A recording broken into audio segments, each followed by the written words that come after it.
Yo, what's up, Foolys? It's your boy Othree. Welcome back to Platicas. This is Platica number 27. I'm here with a returning guest, my boy Will.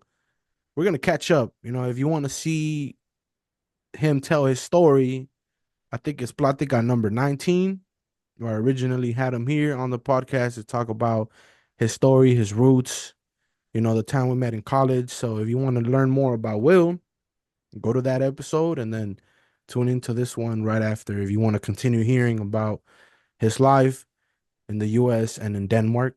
But I'll pass the mic over to you, Will, and you want to give us an update on what's going on as a chef? Yeah. Uh, Still working at the same spot. Been there 2 years now. It's called Bruce. It's a brewery that is also an eatery. And we do kind of like you can call it fast casual in a way, but it's a little more elevated than that too. Where you can get like everything from scratch there, which is awesome. So like you can get a burger, but you can also get like a nice beef tartare or something, or some ribs we do also. But right now, we're just gearing up for our Christmas menus.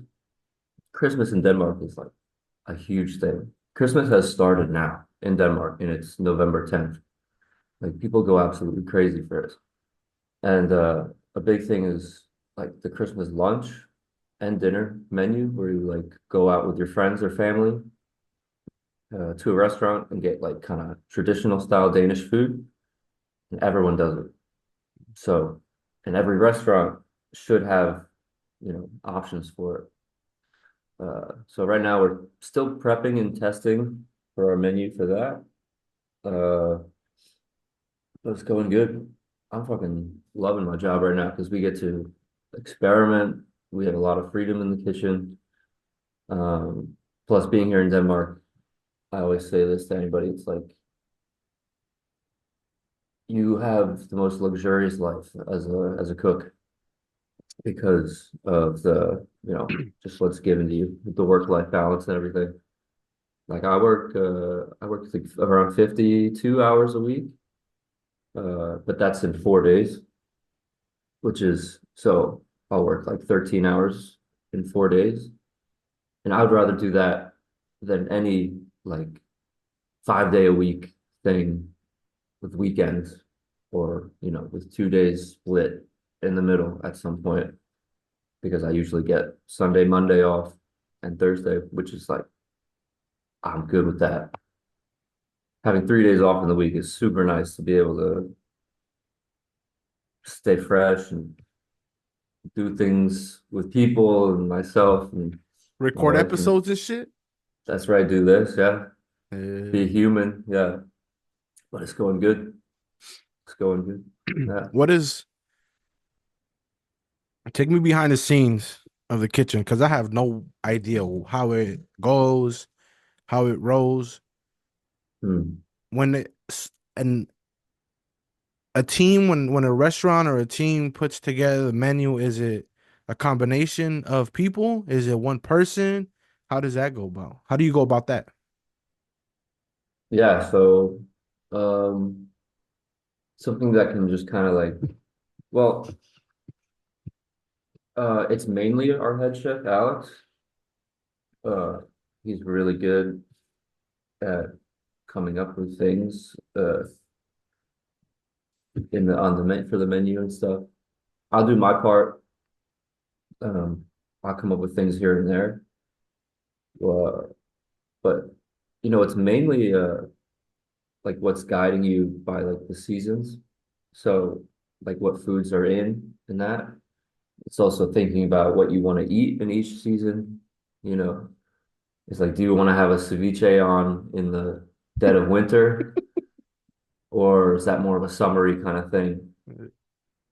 What kind of flavors you want to play around with? What like vegetables are in season? What's tasting good around that time? So I think the biggest guidance of coming up like when you do it is like, oh, hey, this fruit or vegetable is in season right now, or even like people who are your providers in terms of produce and meat and everything like that and dairy. Like if they have a new product, you can order it, test it out, and then build a dish off that. Um, but I'd say it's mainly, it starts with our head chef or sometimes myself, uh, and we find an ingredient and then we work on it from there, and then build around it with making it restaurant style. Kind of how I think of it though, building recipes like if I would eat this thing at home, Mm. and then from there, how could would I pay for this at a restaurant after that? And what would it take to pay for this? You know, is it this little garnish with this special herb? Is it like an herb oil of some sort? Like, what are the textures like? Is it crunchy enough? Is it balanced in terms of the flavors and everything? So there's a lot that goes into it. I'd say, yeah. So to answer your question, number one, how do you come up with things on the menu? You follow the seasons, follow the ingredients of that, and then you test. I think you got to make a big test too. It's like you can't just be like, oh, this sounds good, let's put it on the menu. Yeah, you gotta cook it, know how, and then everyone knows how to cook it the same way correctly, so it's the same every time. And then yeah, you try to elevate it as much as possible. And then for us, it's like we just tell the front of house and we print it on a new piece of paper. That's like as easy. Like you don't have to, there's nothing like bureaucratic that has to happen. If we decide we want to do it as a kitchen, it's like, all right, we'll put it on the menu this week or something. So that's awesome. There's a Not lot of like freedom in that. it's not like you gotta type up a Word doc fucking proposal and shit for the head chef. It's like Yeah, I no, believe you should put this because this, and that. No, not like yeah, that. no, it's not. Also it's like figuring out food costs a bit and how to price each thing. Mm. There's stuff that goes into that as well, but it's not as like heavy as it's at least where I work. It's very we're able to have a lot of freedom in that, which is amazing. We just get to play around and come up with new things. That's Yeah. fun, man. That sounds like a lot of fun. Yeah. Being able to express yourself and being able to show your creativity at work is probably one of the number one ways to keep workers, Mm-hmm. I believe. Because if you're Mm-hmm. just, especially in a job like yours, I can't say that I've ever worked at a kitchen, so I don't know about the stress. 13 hours a day, that sounds intense. But I think that applies everywhere, right? If you have a job and, um, or a career job, and you know you could do a lot of great things, and you just need an opportunity, and they don't give it to you. But here comes this other company over here that starts whispering in your ear, "Oh, I want some of your ideas," and that's how they start losing workers. Yeah. That I think sounds that sounds cool. also part of it is like being able to have a team that's supportive of each other and like open to ideas is so fucking important. Also, to have enough people on your team so that there's space for people to feel like they can do things that's experimental and creative. Because like you can't be creative if all you're doing is task throughout the day. Like if you don't have time to take a step back, like assess your current menu or current job. This doesn't even have to do with cooking, it's like to step back, assess, take an overview of what you guys are like working on. If there's no one doing that and all you're doing is task-oriented things every single day and playing catch up with what you need to do, like nothing's gonna like the future is just gonna fade away. Hmm. Like you can't really build on what you're doing if you don't have time to plan it, in the day or in the moment. What about job hierarchy? Now, you said there's a head chef. Is it an Hmm. extreme hierarchy where it's like a ruler, right? Type environment where everything goes. It doesn't sound like it, but can you go into No. detail on how your specific um where if you can't even talk about it, but your specific position right now allows for a hierarchy to exist, but a lot of flexibility. Maybe, does a head chef miss one day and then you have to take over the kitchen, or is there like a designated person to take over if the head chef isn't there? Yeah. Um, there's definitely a hierarchy for sure. Um, but luckily ours is definitely built on like competence, not any sort of just like thought of power. So I mean, yeah, our head chef Alex, he everyone knows he deserves that position, and he is super smart as well and a very good cook. Um, and he treats us so well. Like he treats us, he cares about us. So, you know, that's the first thing, that a boss or a chef needs to do is care about people underneath him. Mm. Yeah, and then it's me. I'm the sous chef, so I'm little boss. So yeah, I just support him. We communicate like we have to communicate often about, because if he's not working, I'm usually there. There's some days where neither of us are there, but then there's actually two other guys underneath me who can take those days, because they're educated, qualified chefs as well. Um, and then under them, we have a few part-time workers, and also some prep chefs who come in early and then leave a little bit earlier as well, to do things like bread, which you got to get going early, and like baking things, um, and just doing stuff that is a bit bulkier that should get out of the way. And then below those, so prep chefs, we have also some students that we have from here. So we have right now three active students, and we have two students who have graduated that we've hired, um, which is awesome. One of the prep chefs and then a part-time girl. So it's a decent sized team.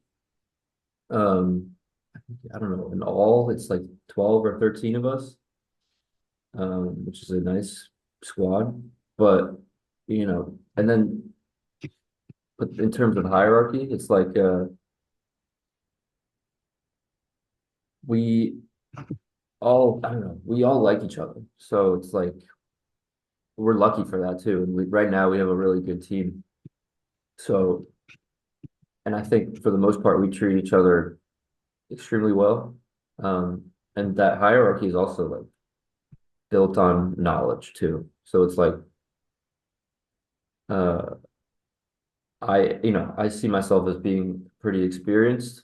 So in my role, I think I'm suited for my role because of that. And I don't abuse power in any way. It's just like, so there's certain things where I know a lot more than most of the people. And it doesn't even have to do with detail-oriented food stuff. It's like, I find my role, and I think my boss and a lot of my colleagues can vouch for this too. It's like there's a lot of things I do. I think that's more managerial and middleman sort of thing, and like being able to communicate to staff and have a good relationship with them.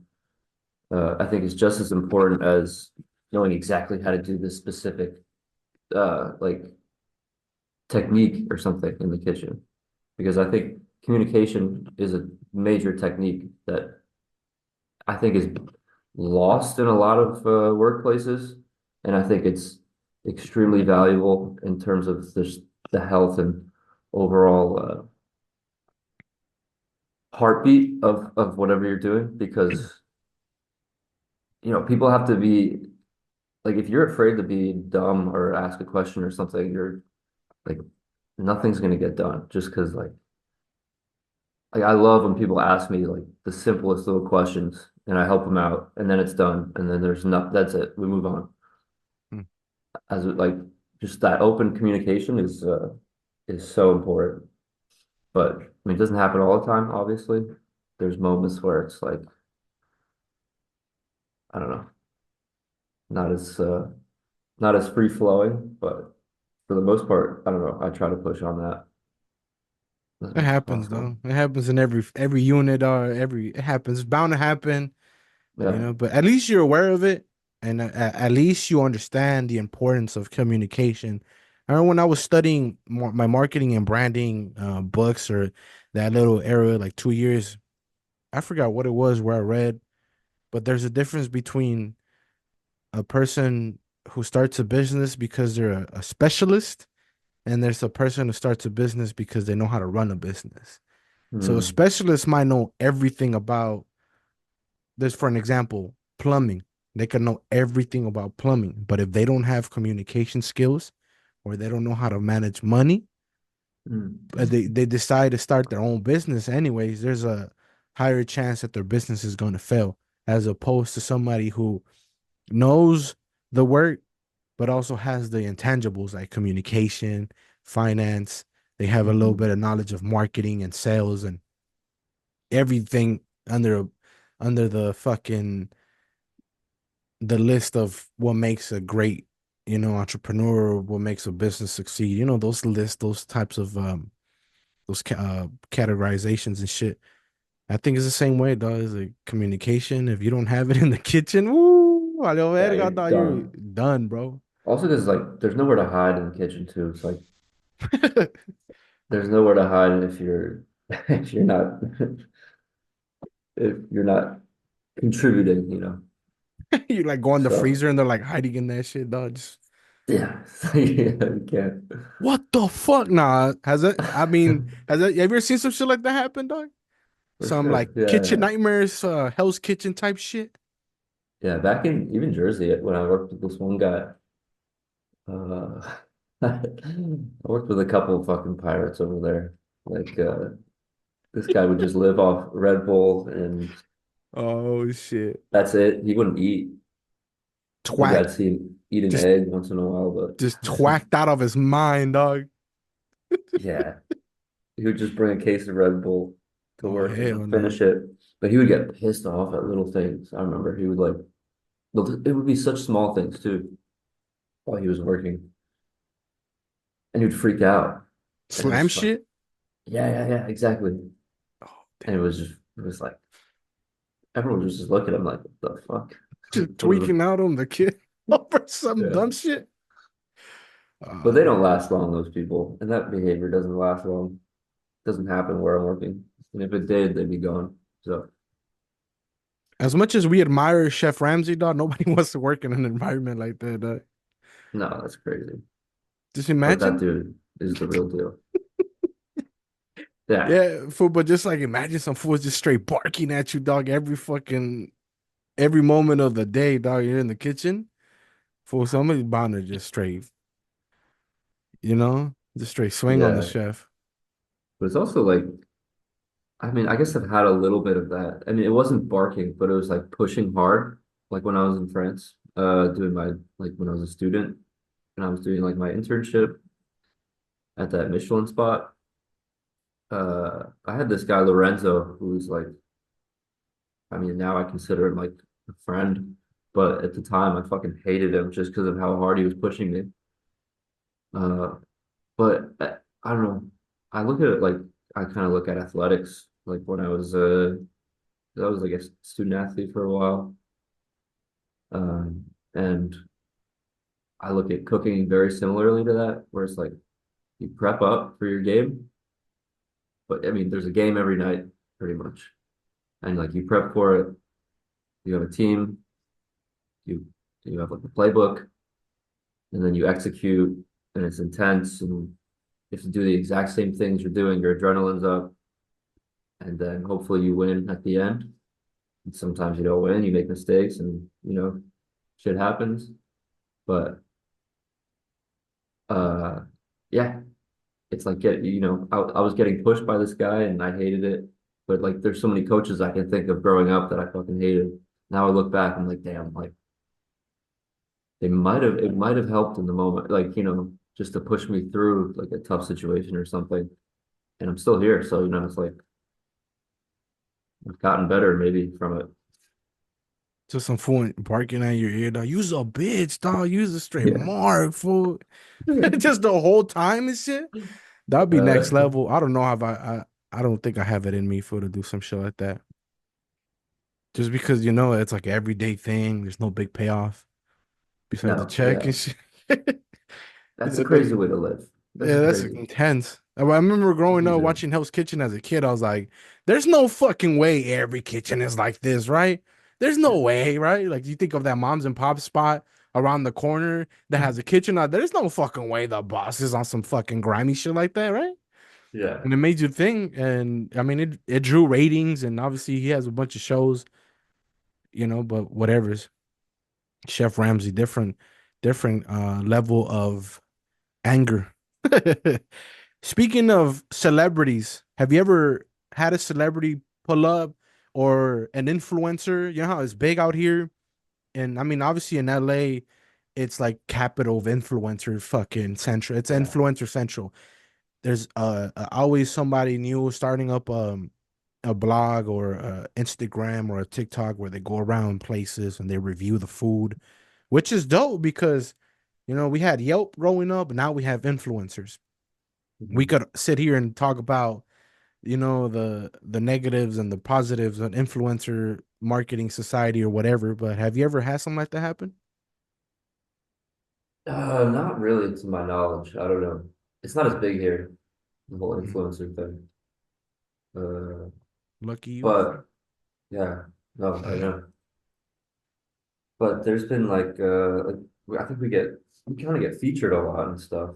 Um, like I know, I think it was like Forbes came like a year and a half Oh ago shit. because they were just doing like a list of places to visit. I think in Denmark or in Copenhagen. We make a decent amount of those lists, especially for beer drinking, because we're a hot spot for that. And what we're trying to do right now is we want people to come not only just to drink beer, but also we want people to also come for food and have beer, not just come for beer and have food. So it's like we want to really be a symbiotic relationship between the kitchen and the brewery.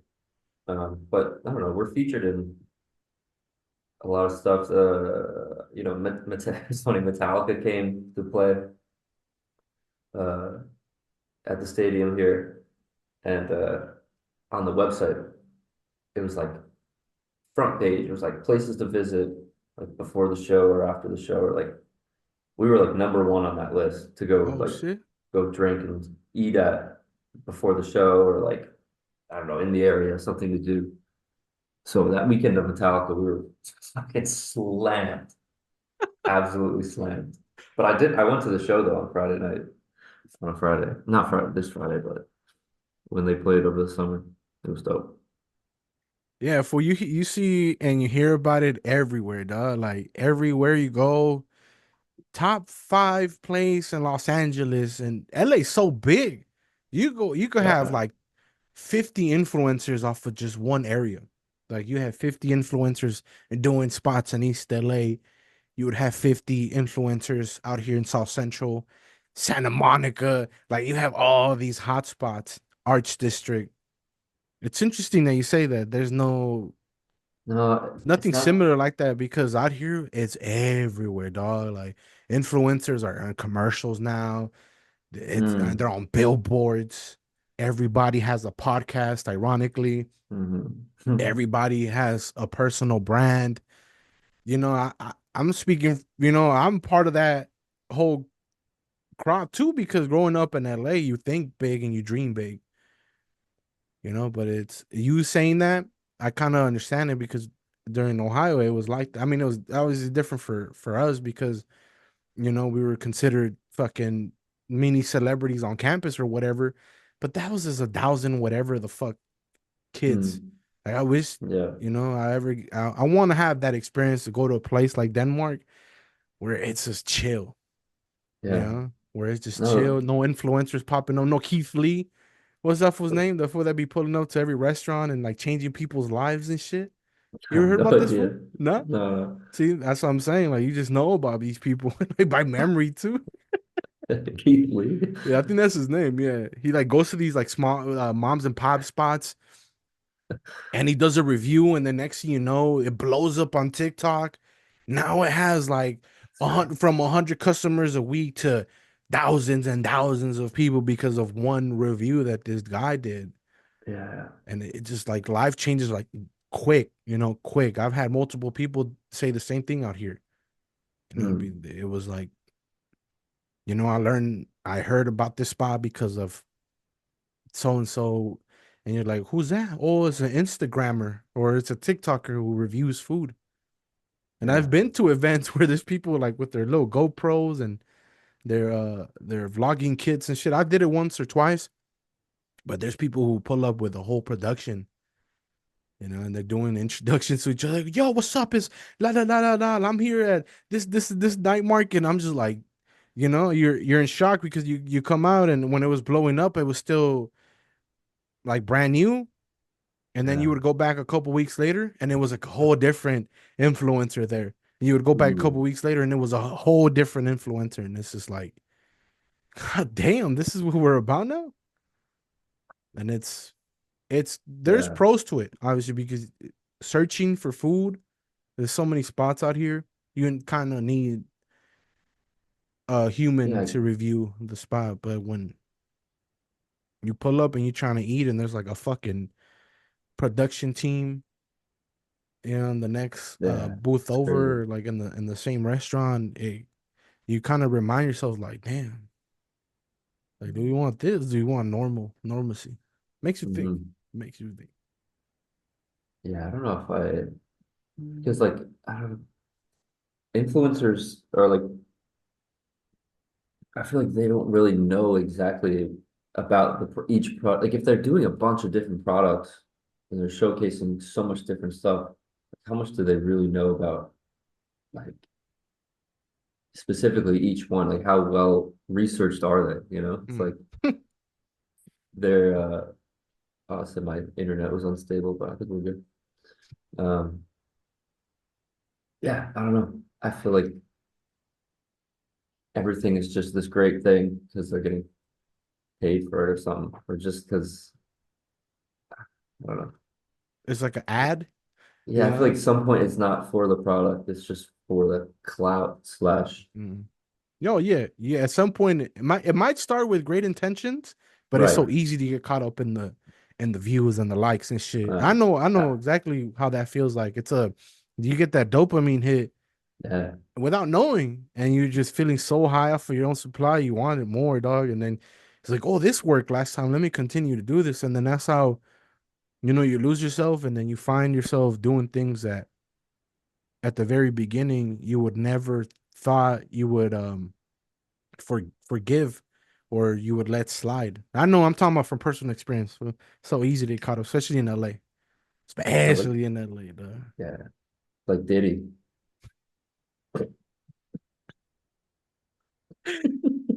I don't know how often All right, all right. you spend on Instagram, and this is the same on the topic of marketing. I don't know how fuck we got here, but I love it. If you ever get the chance, I don't know if this is a thing that applies in Denmark, but you know how on Instagram when you're scrolling, sometimes there's a sponsored post Hmm. where people could, they pay Yeah, for their post to get boosted and it shown to a larger audience. It's like an yeah. advertisement. It's like super There's targeted though. there's some funny shit, not funny shit, it's fucked up too, but part of it is funny where some people are running a sponsored post Hmm. and just like I don't know how it started, but people started commenting, "Nice try, Diddy," and it's just a flood of people just Huh. commenting that.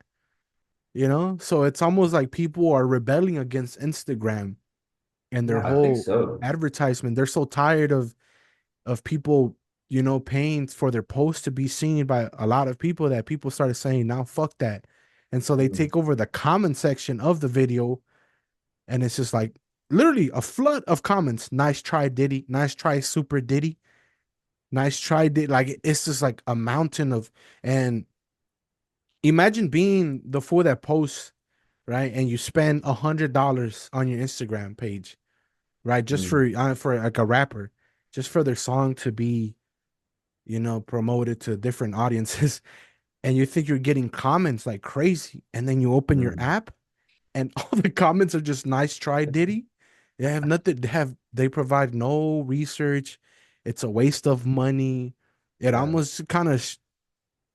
Hopefully it doesn't do this, but it might discourage people from paying for their posts to be promoted like that. right. You know, Yeah, I mean, how does that work then? It's like, I wonder how influencers and even social media accounts that like that's their thing. Like their social media account is the business is like how much do bots or like bots and trolls too like considered in that stuff? You know, like if they want a new deal, it's like, okay, I'll go talk to this company. And the company looks, maybe their marketing team looks at this person's track record. It's like, yeah, I have millions of followers. I have, look at all these comments and stuff. all bots. It's all bots and trolls. Nice try, Diddy. Like every comment that'd be fucking foul, dog. If you Yeah. try to use that in a meeting and you get like a whole bonus, but you can't even get 20 people to buy your product. That shit is it's a But it's like, scam at that point. but then it's like the numbers can like totally lie then, I guess. You know, it's like, but what can you consider outreach though? It's like, you know, if those people are still seeing that ad, that's, you know, kind of crazy. It's a weird time for marketing and branding, dog. Just because I don't know, there's people just tired of advertisements. Yeah. And it's like the funny thing is that we're tired of ads, but it seems like these platforms are going in the opposite direction and they're putting even more ads on everything. Yeah. Well, that's where so much money is now. Money's in advertising. So Yeah, it's like like the they're Facebook not gonna pixels, stop. Yeah.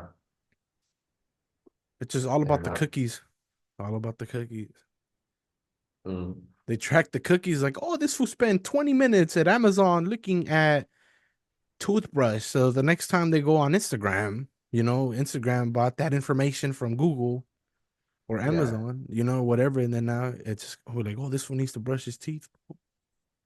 Let's give him a fucking three advertisements and a lot of posts on his explore page related to, teeth Mhm. and shit. It's a weird dog. Technology. Does that just scare you, fool? Uh, not Because we've really. seen it. Because we've seen it grow from Yeah. some innocent social, this keep in touch with your friends type shit Yeah. to now it's just a giant researching platform. No, it doesn't scare me because, like, I mean, well, I think what actually scares me the most about it is like how much they do have me or you or us, like how much time I actually do spend on it. It's mainly just time, like how much attention and time they take from us. Uh, because at the end of the day, it's like I could unplug if it really came down to it, I could, but I just choose not to. And also, we need it, so it's like because like we need the phone to communicate, but everything else on the phone, besides like what we're doing now, it's like this is the raw form of it almost. It's like so. I guess it's kind of scary. I guess it's scary to think about for like if I end up having when I have some kids, like the whole iPad thing, the whole because like you still see for a kid to like shut up, like they're just fed an iPad and then they stop what they're doing and then they're good, they stop crying or whatever, but then they're just like, It's whacked out, fool. yeah. Can't sleep. So, but then it's like everyone does it too. It's like you at some point you're gonna give in with the iPad or like the phone or something like that. But it's like, I don't know, do we really have to? It's like, what else? Because we didn't have it.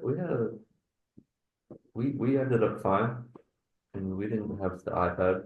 What do we have? I don't know. Like outside. toys outside, Power Rangers. It's hard to say though, fool, because we also came during a time where these devices were slowly being introduced, Mm, but we also saw the explosion of the internet in the early hmm 2000s, right? I mean, it started in the 90s, right? Obviously, but in the early 2000s, like we seen from dial-up to broadband connection, fool, and then we seen the introduction of Wi-Fi, and we seen the hmm evolution of iPods and LimeWire. We had like all these other forms of technology, but it wasn't as easily accessible. Maybe it started with the PSP. Remember that shit?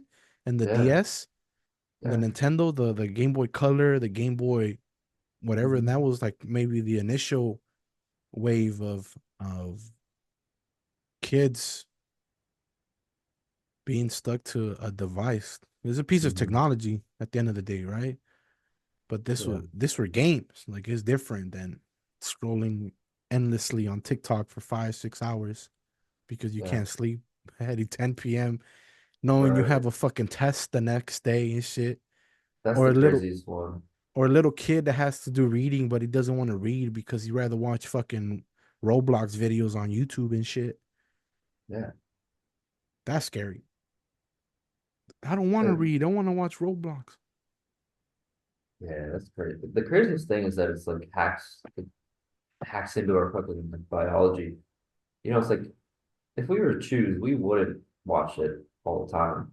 So, you even when you're scrolling it, sometimes you're like, this is bad, but you're like, what? You're still doing it. And it's like,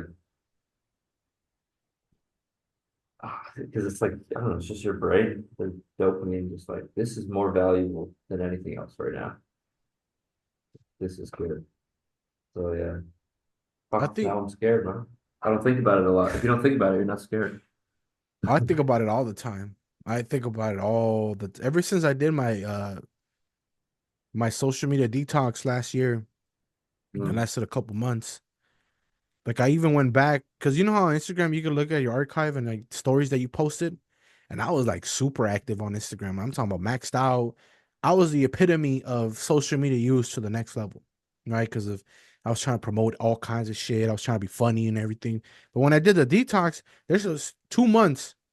It was like June or July and August of 2023 where I post nothing on my story. So it was 2 months off of my phone, like literally deleted the apps and all that. And from that day on, I started really thinking about the effects because you could look at it negatively or you could look at it positively. Positively, like, oh, well, now kids are connected to their friends and it's easier for them to access all these resources and the way the world's advancing, they're gonna need to know this. So the earlier they know how to use this, the better their life will turn out. But then you think of the negatives, even as simply as turning off your phone before you go to sleep. mm, Like there's a fucking industry for sleep, mm. right? You know what I'm saying? Like sleep gadgets to replace your phone because your phone is an alarm, but it's like now you have all Yeah. these fancy alarms with fucking ASMR sounds and all kinds of shit because fools can't put their phone away at night. hmm Think about that's the crazy part. Like now, like I think fools are addicted to phones. Like it's a fucking real drug at this point. I think so too. Didn't they? I just saw a headline where I think some countries, it might have been like Australia is going to ban some form of social media or in some way, and then also another country is gonna start putting like a warning label similar to like tobacco Mm. on social media. So I think it's gonna like I don't know. I think there'll still be like plenty of access to it, but I think later down the line there will be stuff like that coming in, like regulation on it. But maybe I don't know because we don't know the full effects and it's hard to quantify too. So Or the political side of it too, right? Because there's like laws that need to be passed in yeah. order for regulations to be passed and stuff like that. Like at that point, it's like there's so many dimensions to it Yeah. because you'd be like, oh, it's the parents' fault for giving the kids the Hmm. technology, right? But then you have a kid that grows up not knowing how to use a computer. Now they're gonna struggle in their teenage years when now they have to type papers, right? Yeah, that's crazy. That's the So thing about it too. it's Yeah. like a fucking back and forth. Or if your kid grows up different, it shouldn't matter what other parents think or whatever. But these kids, they don't give a fuck. For they're gonna be in the playground. It's like you don't even watch TV. You're a fucking loser. Like bullying. It's like Uh, how the fuck are you not gonna know who Whoopty like whatever this and this happened? And it was just like fuck. Before we used to make fun of the person that was like knowledgeable in everything, like the fool that knew mhm. everything about movies and fucking Yeah. everything, bro. He knew. Oh, like you should lay off the internet. Now people are getting made fun of not knowing what the fuck is going on the internet. You ever thought about that one? Hmm. Like how you could not gonna know that this and that fucking Tesla this that like fool I don't fucking know, bro. Yeah. Like I'm not on social media like that, and this is like fuck. Do I want to feel like a outcast, or do I want to be in the know? I feel like that's an effect that as you get older, it starts becoming real. When you're a kid, Hmm. don't really, there's still benefit, like a lot more benefits because you put an iPad, but it could be some learning type shit. When you're an adult, fool, you're not gonna want to fucking get an iPad to learn. No, yeah, that's You're gonna crazy. want to get some shit to see some funny shit or do some dumb shit, right? Yeah. And do you want to be a part of society or do you want to be away from society? And that point, Uh, whew, we can sit here and talk about this for hours, dog. crazy. Social media detox and social media addiction. I feel like to me, it's a big part of what I do now when it comes to like my mental health work and Hmm. the type of shit that I raise awareness. Hmm. Too, because I think working with youth fucked me up Hmm. because you see it, fool. You see it firsthand. Yeah. I remember in my high school, they used to take away your phone. I didn't have a phone in high school, first of all, but they weren't like my classmates. The whole school wasn't allowed to have phones. So now you go into a classroom. Yeah. They I'm can't like, do what the anything about fuck? it. Yeah. That's crazy. Yeah. I Ah, remember if you got caught with your phone in school, it was bad. Like you were in yeah, trouble. But now it's like you can't not have it, right? I mean, I wonder what's it like? I mean, do kids just have their phone out and teachers are like, put it away? yeah, but there's a lot of. I mean, I think it all depends on the school, first of all. But there's a lot of Yeah. opportunities for youth to use their phone now. I think even Yeah. I think there's even I never got to take part in this, but I think I specifically heard some of the youth tell me that at some point during the class when there's no instruction, they're allowed to use their phone. Mm. Okay. Yeah. The teacher like lets it slide. Right. Whereas before you had to be all fucking paranoid, dog. Like I remember I used to see my Mm-hmm. homies and the homegirls all paranoid and shit, and texting inside their backpack type shit. Yeah. Like, oh, I'm looking for some shit, and they would like send a text message real quick or Yeah. some shit. You couldn't even be Yeah. caught looking down, dog, because you would get busted. Like the teacher would catch you, like, what are you looking at? Like, Yeah. put your hands up, type shit. Put your hands above the desk. That's what they would say. Mm-hmm. And now it's like, fuck, you pull out your phone and lunch and shit. Like, kids listen to music in lunch. Like, we used to not even dare take out our phones and at all in high school. That was my high school. I think it feels like it depends on the high school. Yeah, I think it's different from mine because if you had a free period or lunch, you can have your phone or like in the hallway too. Doesn't matter. Yeah, that was But in my high class, school. no. No phone at all, dog. Like you're walking on the highway during But that's good. Like, lunch, and you pull out your phone. That even the principal would be like, "Boom, homie, get after school type shit." I was, I mean, I was blessed. I didn't have a phone, so I didn't have to worry about that shit. yeah. I think the greatest benefit of not having a phone was that my parents wouldn't call me. So I'd be like, "Yeah, I'm going to the library today." Like I'll tell them in the morning. but that's because I would make plans with the homies to go smoke after school. But You know, the so it's like, library was a good excuse. like I'm going to the library, and I had a good grade, so obviously they'll be like, "Oh, he's going to the library to work on school stuff and shit." But we're randomly at a fucking park in the hood, fool, just like packing pipe bowls and like bowls and shit, dog. You know. Smoking an apple.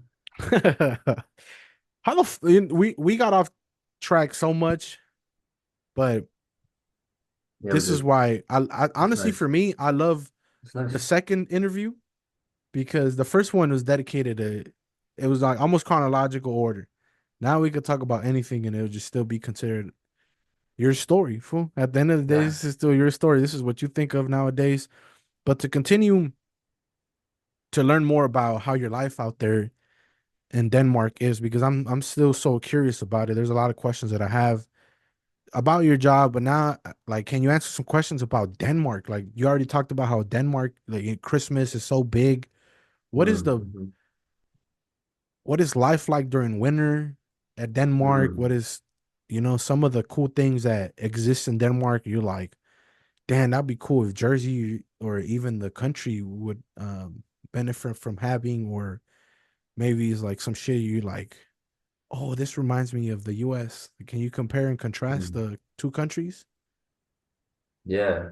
Um, Honestly, the winter here is not so different from a winter in Jersey. It's cold, it's dark early, uh, and it's long. So like, I mean, I guess, but here I guess it's a bit warmer, it's windier, and it's a little darker. Um, but it's really not so bad. Like, I was, everyone told me how bad the winter is here, but it's really not horrible. I guess I've made it through two of them so far, and it's not so bad. Also because there's a culture here of like, all right, winter's here now, everything's indoors and everything's kind of cozied up, and people make a big effort to like make sure the winter is like a nice time, uh, like physically and mentally too, because there's like a thing here, it's culture called like it's coziness. It's like hygge is the name of it, and it's like a culture of being cozy and having friends or family around and people around, like good food, good atmosphere, um, and that's a huge thing here.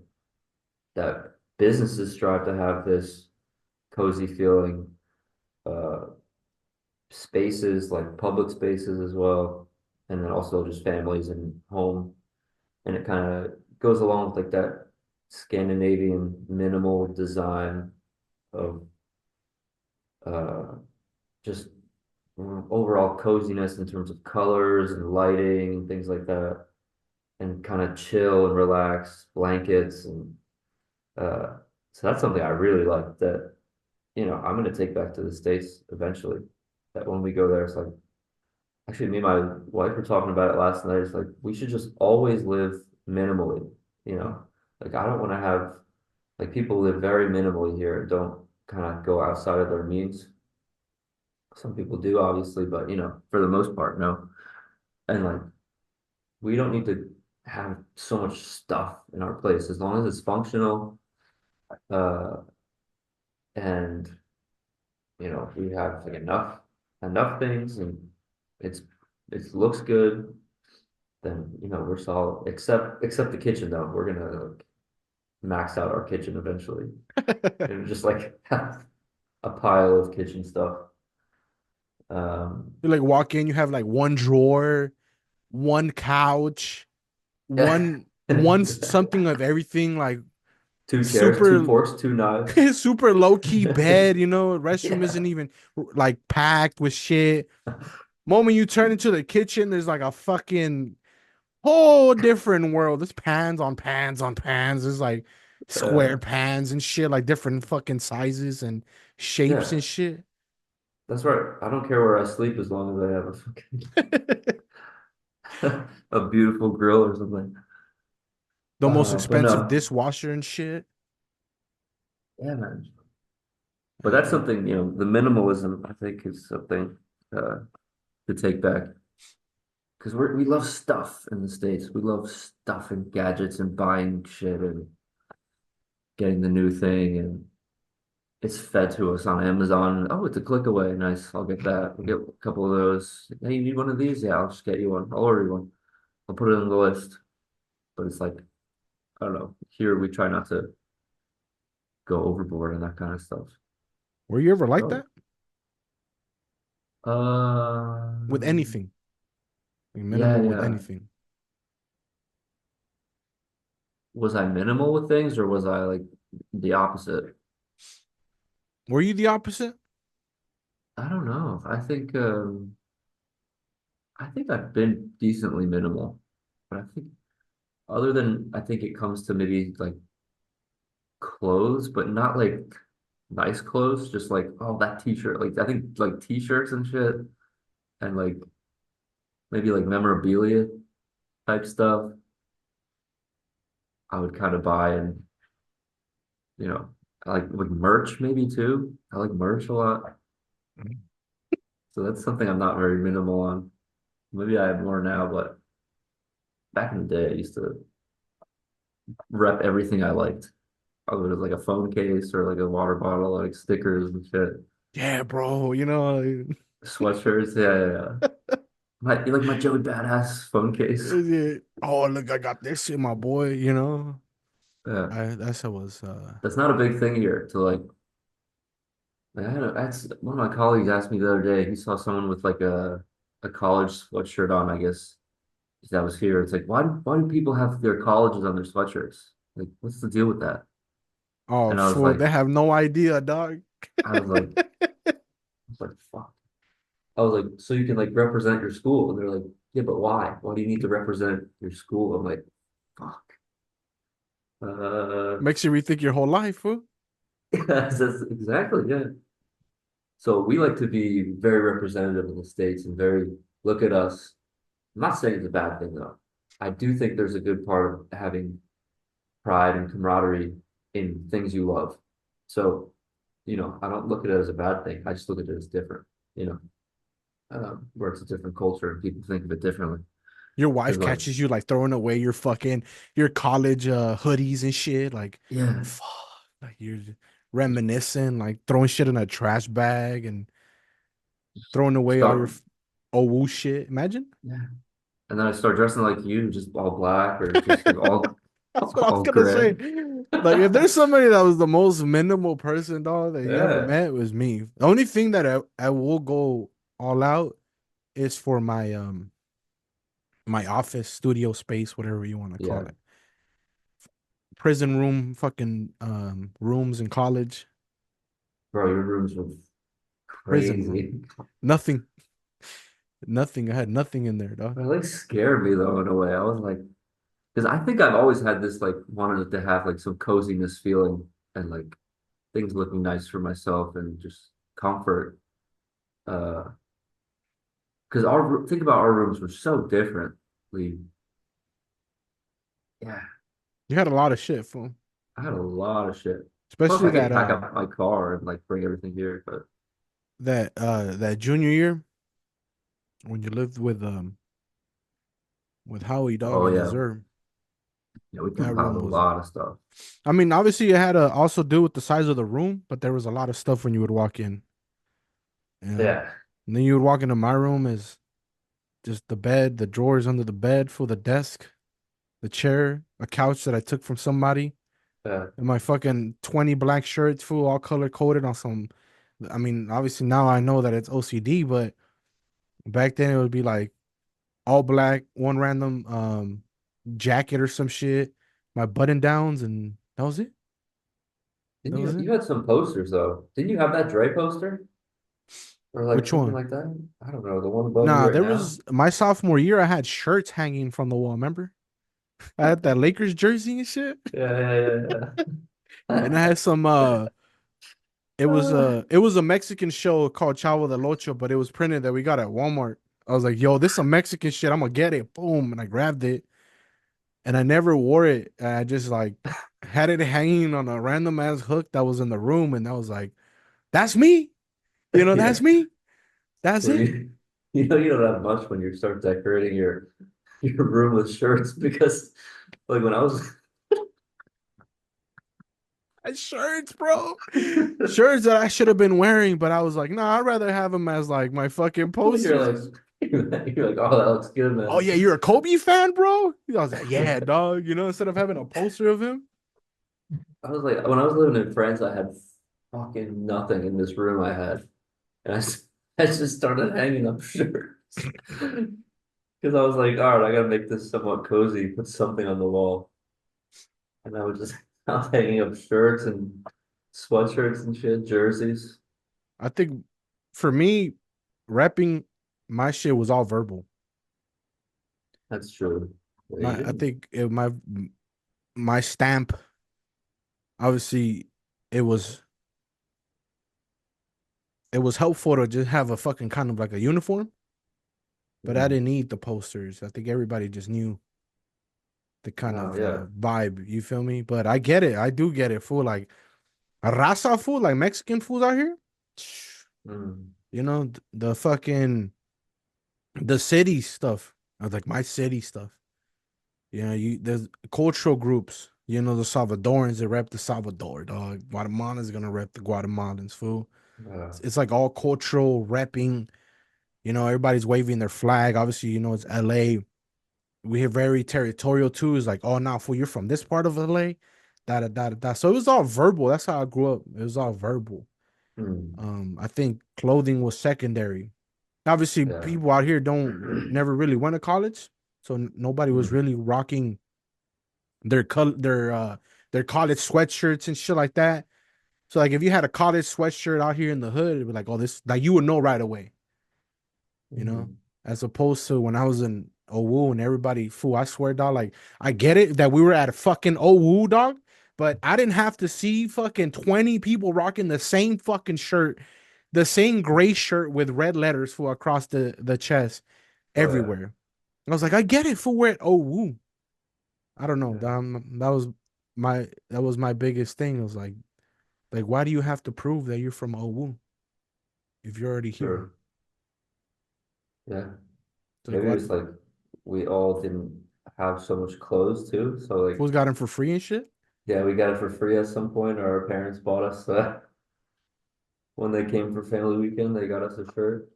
And I don't have any OWU shit, dog. I never bought any OWU thing. That's actually kind of crazy. You don't have anything? Nah, I think the only thing I ever got was I think it was like a graduation gift from the school that they gave like a blanket Oh yeah, and a hoodie, and I give this to my parents. that's nice. I never had like a OWU hoodie or OWU shirt or a hat.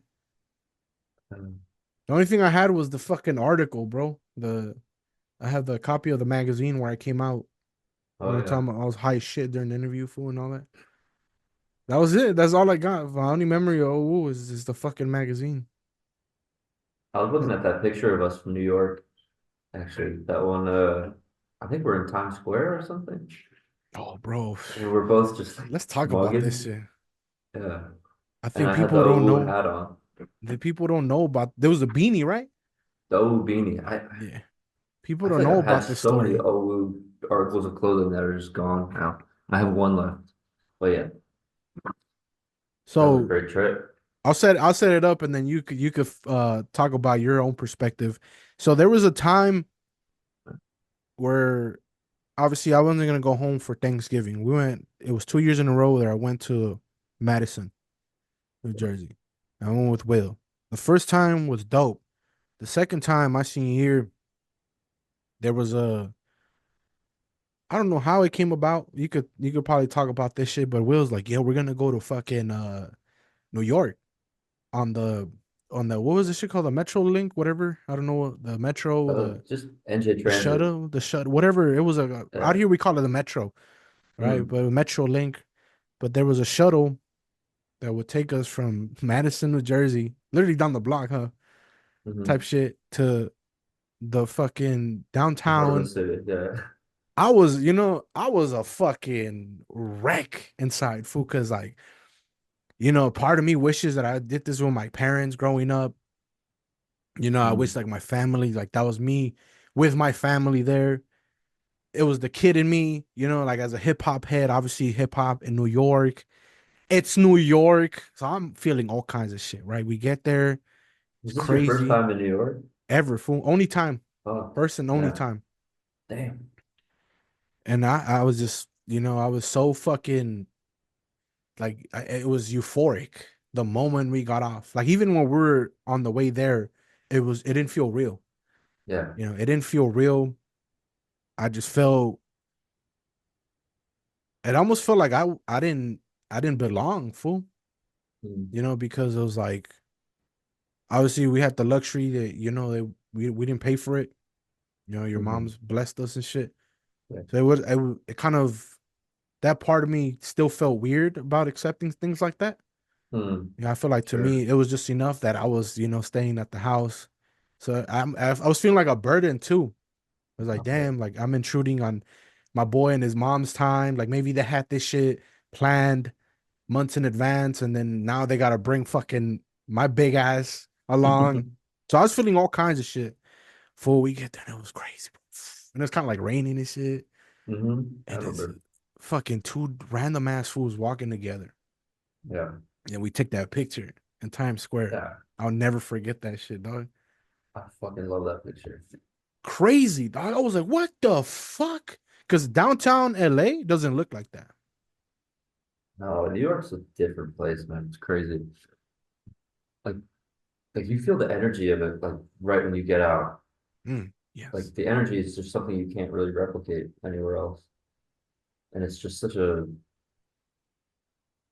I hate saying it, but it's a state of mind when you go there. It's like your brain like flips to like a different, because you have to have your guard up too a little bit, and like you're looking at everything happening. There's so much happening in every second, but it's all at the same time you have a destination. You always have to have a destination, Can't just be or you're mindlessly walking around and shit. yeah, or you're fucked. Yeah. That was So I know you say it about keeping alert and being alert and all that shit. Fool, I felt right at home. right Yeah. here, that's tough. It was kind of like That's so sprinkling tough. shit. We didn't give a Yeah. fuck. Just dogging the camera, thinking we're the shit. Let's Young and go dumb. out here. Oh, bro, I don't remember that day. It was blacked out. Fool. If we're in Yeah, that porch, it means we're blacked out. But every time. Yeah. and to top it off, you didn't even tell me that we were gonna go see the Knicks No? Okay. until we Hmm. got there. Because obviously the station's right under Madison Square Garden, right? Yeah. And you were like, "We'll be back," and I was like, "What the fuck?" And it was I like, "Yeah, we're remember going to a Knicks game," and I was like, "What the fuck?" Like I was tripping the that. fuck out, dog. Yeah. For me, if it was like I was going through all that shit, but I was also feeling at home because that's how I grew up. Maybe Mm. like crowded wise, nah, but I grew up on that, like the city life. That was me, and I never really got to go to Columbus or Cleveland or Cincy or like all the major cities in Ohio like that. Mm. And it was rare when I would experience the city life when I was out there. Especially So something compared to LA oh too. yeah. Because any city, you can't compare any city in Ohio to LA. Yeah, so that's that. And so like I'm in New York and I'm feeling the all kinds of these doubts and these emotions and the sadness, this euphoric feeling at the same time. But I'm alive, dog. Like I'm in the city, fool. I'm back Hmm. in the city. This is who the fuck I am. I didn't give a Yeah. fuck. Like I was on some prideful shit. Like I'm from LA out here in New York. What's up with it? Mm. How often would you go to New York growing up? Not very often. Oh, so it was still rare for you too? Yeah. Because it was always like, I wouldn't just go for no reason. Mm. It was always a dinner, concert, sports game. You had a destination.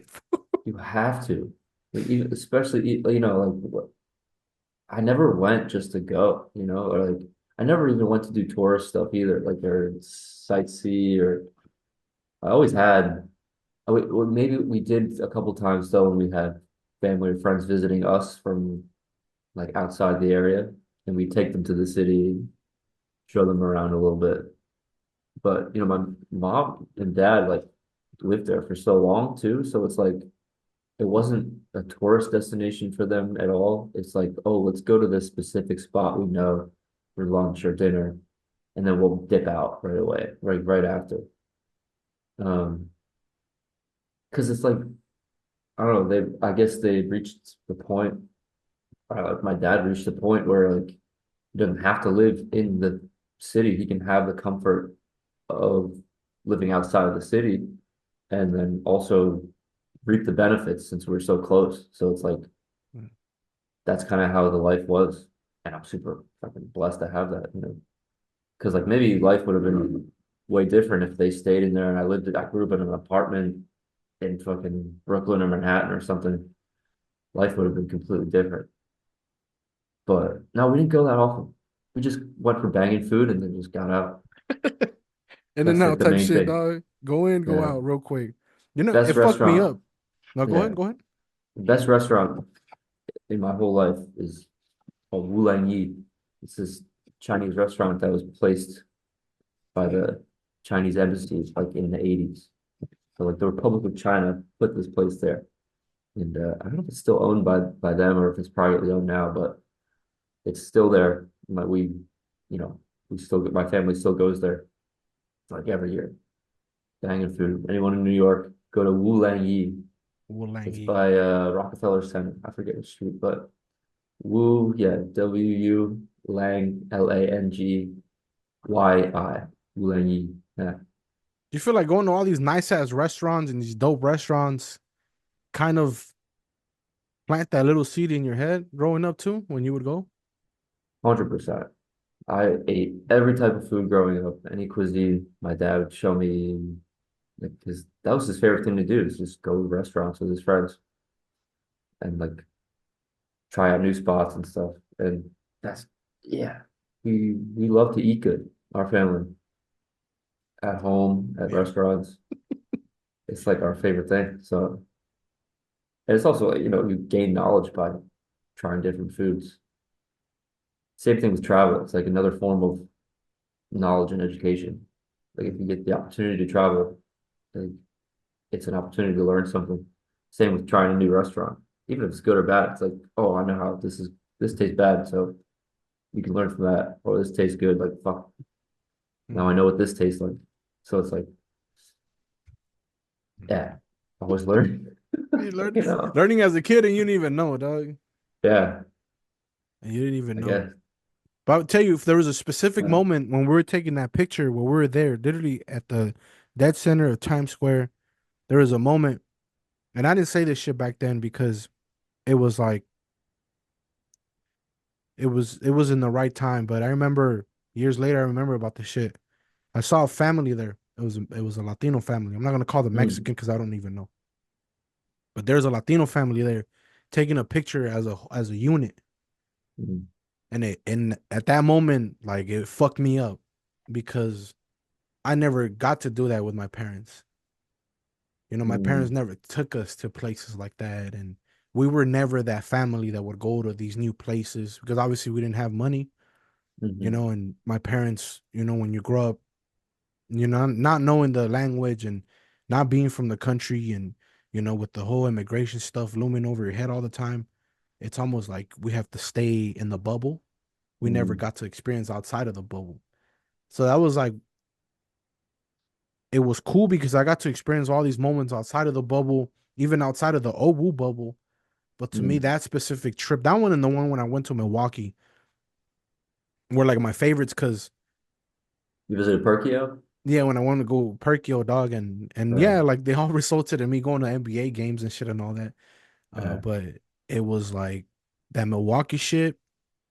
It was, I'll talk about that later, but with when we went to New York, I got to see potential. mm, It's like, oh, I couldn't do this as a kid. I have to do this when I get a family. That's mm. that thought never left my head. It's never left my head. I Yeah. I I think about that specific day all the fucking time, dog. all the time. Not be yeah, we could talk about the NBA game and when we went to that dope ass restaurant that Clyde Mm. what was his name? Walk, The Walt Walk Clyde Frazier. yeah, Yeah. the Fraser restaurant, which was fucking Wine fire, and dine. Yeah. fire, dog. Super That's fire, good. dog. Did we do that? Hmm. Wine and dine. Yeah. Yeah, it's That's called what it's Wine and called. Dine. It's not there anymore. They shut it Oh, for down. real? Yeah. I don't think it Damn. made it through COVID or something. It's like every other fucking restaurant. Yeah, but it was that specific moment. I was like, I told myself, like, I have to make sure that my family, like, it doesn't have to be New York, obviously, but to Mm. have moments like that, Yeah. and it was just like, that's how. At that point, I was like, see, there's a reason, when you start thinking about, why things happen for the way it's supposed to happen. I was like, I needed to feel this because I needed that image planted in my head at Mm. that time. Because it still kind of drives me, fool, to be like, I want to be able to do that. I want to be able to recreate that that moment in my own way at this stage in my life. Maybe Hmm. I mean you're not gonna be there, obviously, but at that point you were there. Yeah. It was a dope memory. It was almost like the peak of our relationship. It Yeah. was away from OWU, and we are trying some different things, and you were I'd say exposing so me to a too. whole different life and shit. And it was like it was like everything was perfect. The trip was there. The restaurant was bomb. They went to overtime. Carmelo Mm. took over in overtime. Remember that shit? Hmm. It was Yeah. the Carmelo was in the Knicks at this point, and they were Yeah. facing Kemba Walker and the Charlotte Hornets. I don't even know if they were Charlotte at the time, but Kemba Walker it was Melo Yeah. I don't versus know. Kemba. I remember Yeah. this. Yeah. And we're drinking food. We're drinking the fucking tall ass beers and shit, and we're in Oh yeah. fool that Madison Square Garden. I don't know what the fuck it is about that place. But I remember you told me is like you can never have a wrong seat at this place. Hmm. Yeah. Anywhere you sit, it's a good seat. That place is beautiful. Ah, I love that place. My mom and Connor went to the home opener there like a couple weeks ago. Last week. Yeah. Mm. That was a fun time. What'd you think about that day? What do you remember about that day? Uh,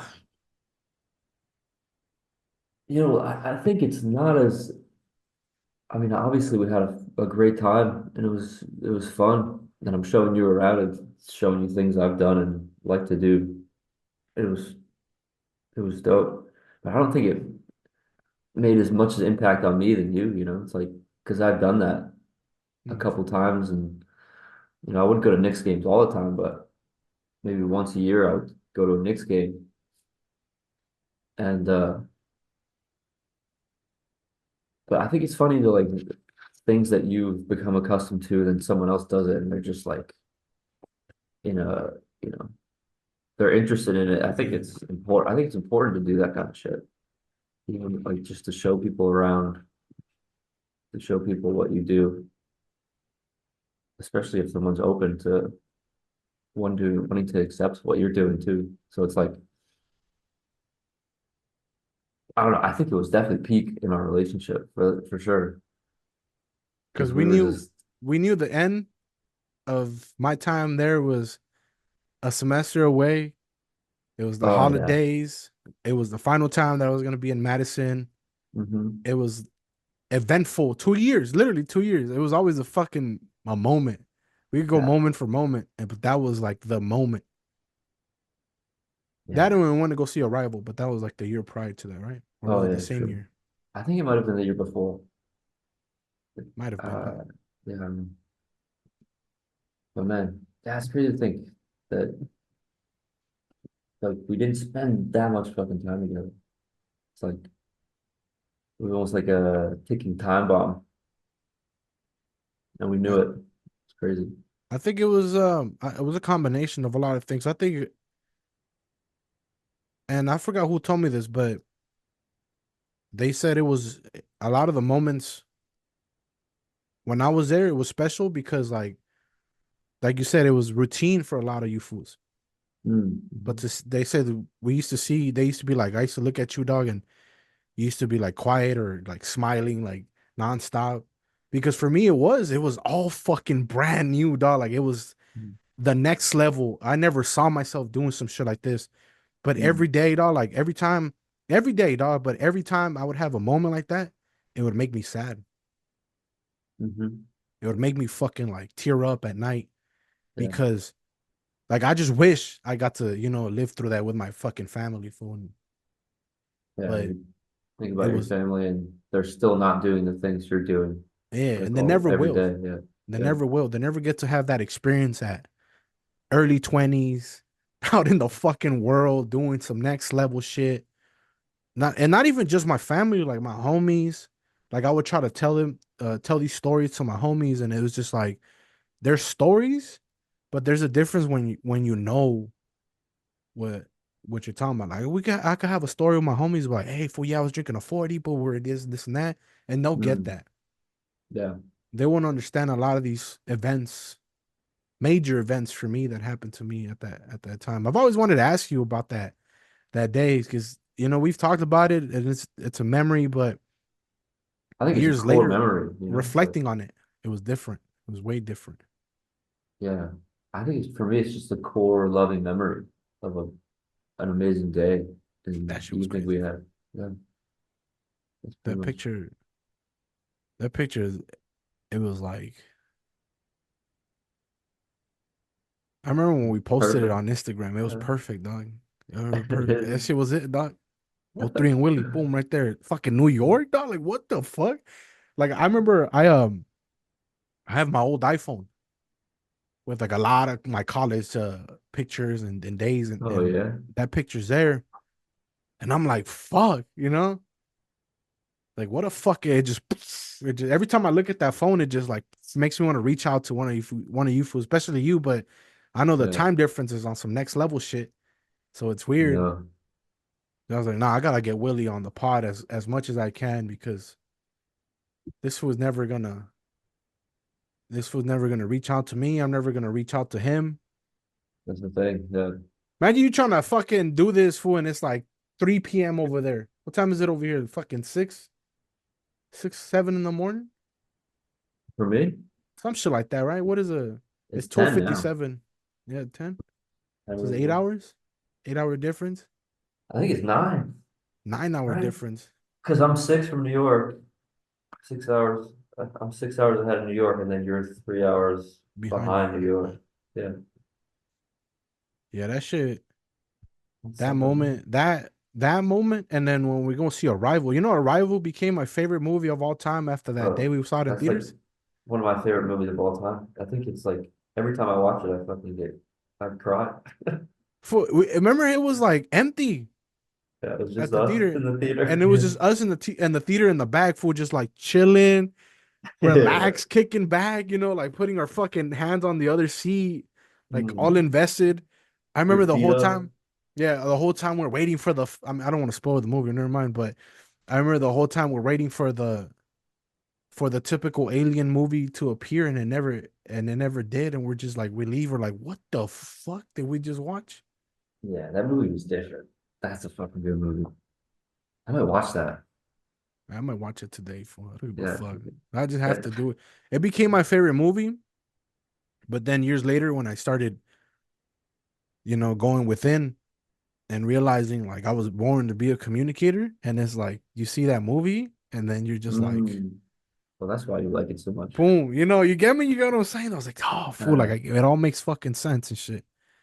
It all makes fucking sense. What was your on the topic of our times in medicine? Any other day that sticks out to you that you remember? Maybe like in your mom's basement or some shit. mm, like with you and me, or just in general? Yeah, just us, fool, right there, dog, chilling in Madison. We're some down memory lane type shit right now. I always think about you with my dogs. So funny. Like you're just like chilling on the couch in the living room, not even in the basement, just like in my mom's house in the living room there. And like you have my dog here, and he's like half on your lap, and you're just like petting him. Yeah. I don't know. It's funny to see you like warming up to a dog like that because I don't know, especially my dog too, who like Louis, who was like my fucking boy. He's 10 years old now. He just turned 10. He's still around. but I don't know. It's just so it was so normal. Like it felt normal for you to be just hanging out in the living room. Mm. I know what it You know, is now, fool. it felt yeah, I don't know. I understand it now. It's like I've always known and I've always felt that what I saw at OWU and I saw a lot of you fools with your families, like I'm meant to do that, Hmm.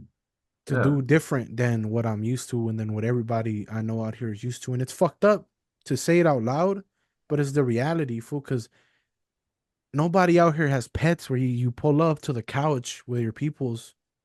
First of all, I don't go to Mm. my people's, houses in the first place. We always hang out in the streets.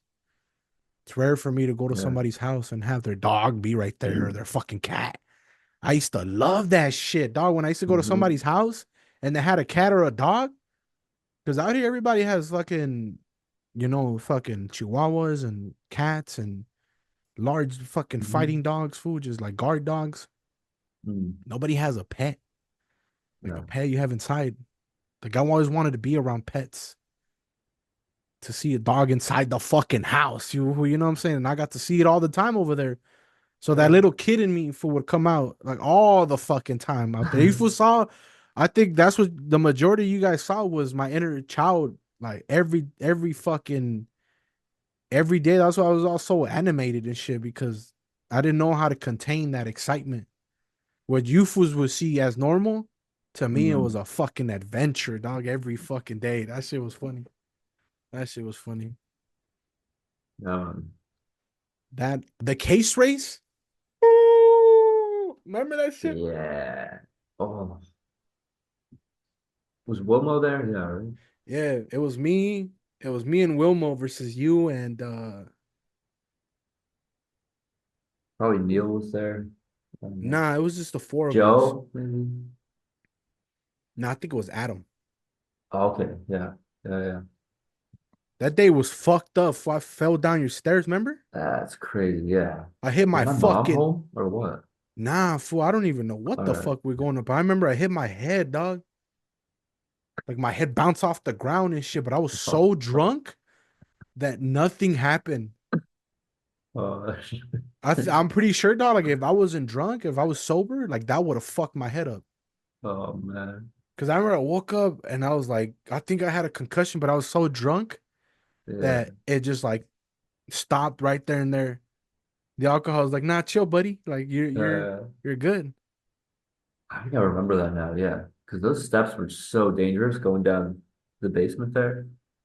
Yeah, that shit was so fucking stressful. Every time I would go to somebody's basement, I used to get panic attacks because out here nobody has a fucking basement out here, fool. So every time somebody would like, yeah, go to the basement and I'll see the steps and shit, I'll be like, fuck. Ah, And then that one specific time, it was a wrap, dog. I fucking dove head first and Jeff Hardy shit, like, boom, bounced my head off the ground. And I was like, what the I was like laying on the ground and shit, all fucked up. I think it yeah. broke one of your mom's cups. I remember this. Yeah. Yeah. Yeah. And then I was like, fucking, like, half stabbed myself type shit. And I was just on the ground, like, did I really just fall, dog? Like, what the fuck is wrong with me? And I reacted so slow that I got up and I was like, Will, I fell. And you kind of like react, you were fucked and blacked out because of I the was case like, race. You're like, huh? You're like, what? Like, I fell. You're like, huh? And then you went back to sleep. And I was like, what the fuck do I do now? And I think I just laid down and I passed out. And I woke up the next day and fucking just this whole passed out part of on the turf. my whole fucking like left side of my brain was just say fucking fragile. You couldn't tell if it was the hangover or you hit your head. No, I knew I hit my head, but it made it worse the fact that we were so hungover, and then we had to bust a mission somewhere after that too. Oh, I'm sure. Yeah. And I Oof. was like, nah, fool, I just want to be in my room and cry right now, dog. Like my head hurt, like literally hurts, my brain hurts. Gross. And then we were drinking like 2 days after that shit. Yeah, I for was a sure. fucking dumbass. I swear, dog. Like, can't even I complain. don't, I don't know how I used to bust missions after those nights because it would happen. Like I would have to do something. in the morning the next day after nights like that. It don't happen all the time. Like in college and in high school too. Like I would get up and do shit. I guess maybe I would be hungover, still drunk a little bit, and that would push me through the initial first steps of it, you know. And then the hangover would kick in and you're just running on fumes and then take a nap. I guess that's how it would go, but I remember your mom had, I don't behavior know is if she still wild. has this shit, dog, but it was that ring game with the string. Yeah. Yeah. The fuck Outside was of that it. shit Yeah. called? I think ring toss. Ring. I was like, what the fuck is this? Yeah. And you're like, fool, look at this shit. And then you like pulled it back and it was like you trying to make it into the hook. I was like, Uh, what the fuck is this fucking suburban ass fucking game? An hour later, fool, we're in that bitch drinking Bud Light, fucking talking about, hey, fool, my turn, uh, dog, my turn, fool, my turn. That shit yeah. was fun. I That had it shit was fun. in the me and Law's room junior year. I had it in the room too.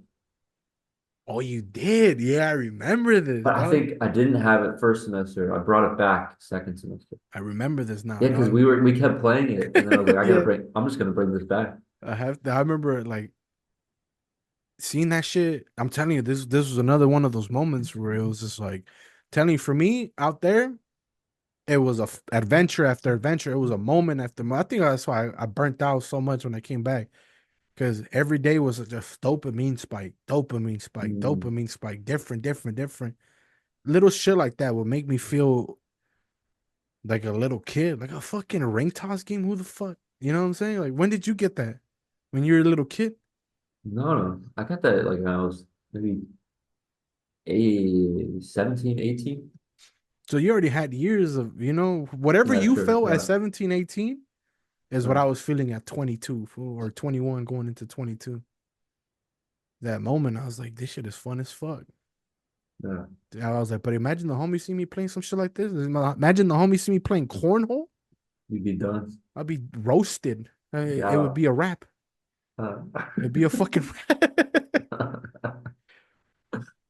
I never got to ask you this last platica, but what mm. were like the parties in high school for you? Oh, Or just the mainly social the life in Madison? a lot of drinking, tons of drinking and smoking. I think mainly our parties though were like when parents were like actually home, and some of our parents like let us drink in the house with friends. Um, and it would be like a small group of I don't know, maybe 10 to 15 people, and then we just get beers and then just drink in a basement or in a living room contained and just kind of go crazy in a little environment. And then the parents would go to sleep eventually and we'd go out and smoke weed, come back inside. That's like mainly what it was. But then sometimes on weekends when parents would go out of town, I guess, we'd try to have a house party Mhm. and then do that. That was mainly it.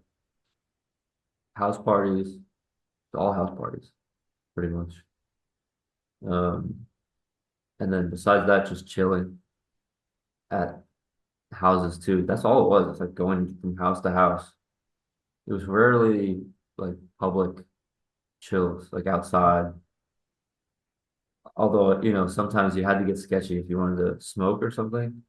You go like the library woods or something, Go to some the type of streets, wood, homie. You go to the the woods. streets. Yeah. Oh, Uh, but Madison was a tough town to do anything public in because of it had lots of people outside, lots of police, huge police force, always patrolling. I remember that shit, though. It was a tough place to get away with like the type of shit we were doing. It really was. We had to be tricky, but at the same time, we got away with it. To me, when It's when when I got to OWU, it was like the biggest change was from doing shit in the streets, the drinking and the smoking and doing dumb shit out in the streets to having things be contained in a house. Mm, Where most of you fools went in there already knowing how it's gonna, how it rolls. You drink at the fucking house, boom, boom, boom, boom. Now, I mean, obviously now you have the bar element mm, added to it, but the fact that everybody would start in a house, it would be weird for me. I would always feel like the cops were gonna burst through mm, the door, and just bust everybody. mm-hmm. So I could never like fully relax, and even like never really got to drink in the dorms, Yeah. because it was always nah for me, I can't Yeah, we get didn't busted drink right it. now. But like shit Even was uh, when we lived in quick. the dorms, we didn't drink much. I feel like. It just because it quickly and it just changed. How they even just blazing it. We would go these little trails like my freshman year. These little trails around the fucking the city and shit. And I Uh, remember somebody's like, "Fool, why don't you just smoke at the fucking frats?" mm, And I was like, "What? What do you mean?" It's like, bro, everybody out there, I don't want to say mm, everybody, but there's fools that just blaze it all the time, or go to these houses, these off-campus houses, and go yeah, blaze it there. I remember for the first time I ever took a dab was at one of the houses. I'm not gonna say which one, but it was a house out there, not a fraternity house, like off-campus house. mm, Dog, I thought I was dying. yeah. Fucking mouth, just super cotton mouth and shit. We're in Bashford, just hogging the water fountain, and but it was always so weird to me being inside places doing things. I would always have that fear, dog. I could never relax. I could never relax. I would always be like, "Nah, PS is gonna burst through the door, or P or public or DPD is gonna burst. They're gonna bust the door down. Shit's gonna get cracking." So I could Mm, never, at any point for in my life. Well, I mean, at that point when I'm blacked out, it don't really matter. But mm, to a certain point, I was just always like paranoid. That's why I never wanted to go to the bar under the age of 21. mm, Obviously, I couldn't, drink because they all I stood out like a fucking next level shit. But yeah. you saying about you guys being contained in a house, It was it's always weird. like that. It's weird for me to think about it in high school. Like even the house parties and shit, like it would be outside in the backyard. Yeah, Fire parties and right. shit like that. But it would be like a fucking party. Yeah. Next I level, dog. think that's all. I think in college too, why I like gravitated so hard towards the fight out, like the house. Like I never really wanted to go to the bar that often. Like I just wanted to stay there the whole time. Like Yeah, I always, fucking just hated wanted the to stay bar. there. Just Yeah, blaring music for no reason and shit. it's the best. The best thing in the fucking world. The Before, Vicks Vapor Rub or what? yeah, before we talk about OWU, because I want to hear some stories from your perspective. So OWU, your mom's basement, dog. Oh yeah. Interesting place. How did it all start? They all started when they were doing the turf at the high school. Uh, they were redoing our field. So um, I I think forgot about the turf too. That's it was funny, dog. going. I don't know if it was grass before or just another type of turf. They were just redoing it. Yeah, I think they were just getting a new one. And they had like the rolls of it. It was summertime too. And like I would go to the high school to go play lacrosse and like just shoot on the nets. And there were a couple days where I went and I realized like there's just rolls of fucking turf here that they're about to use for this field that nobody's looking after. And so uh I devised a mission with my brother.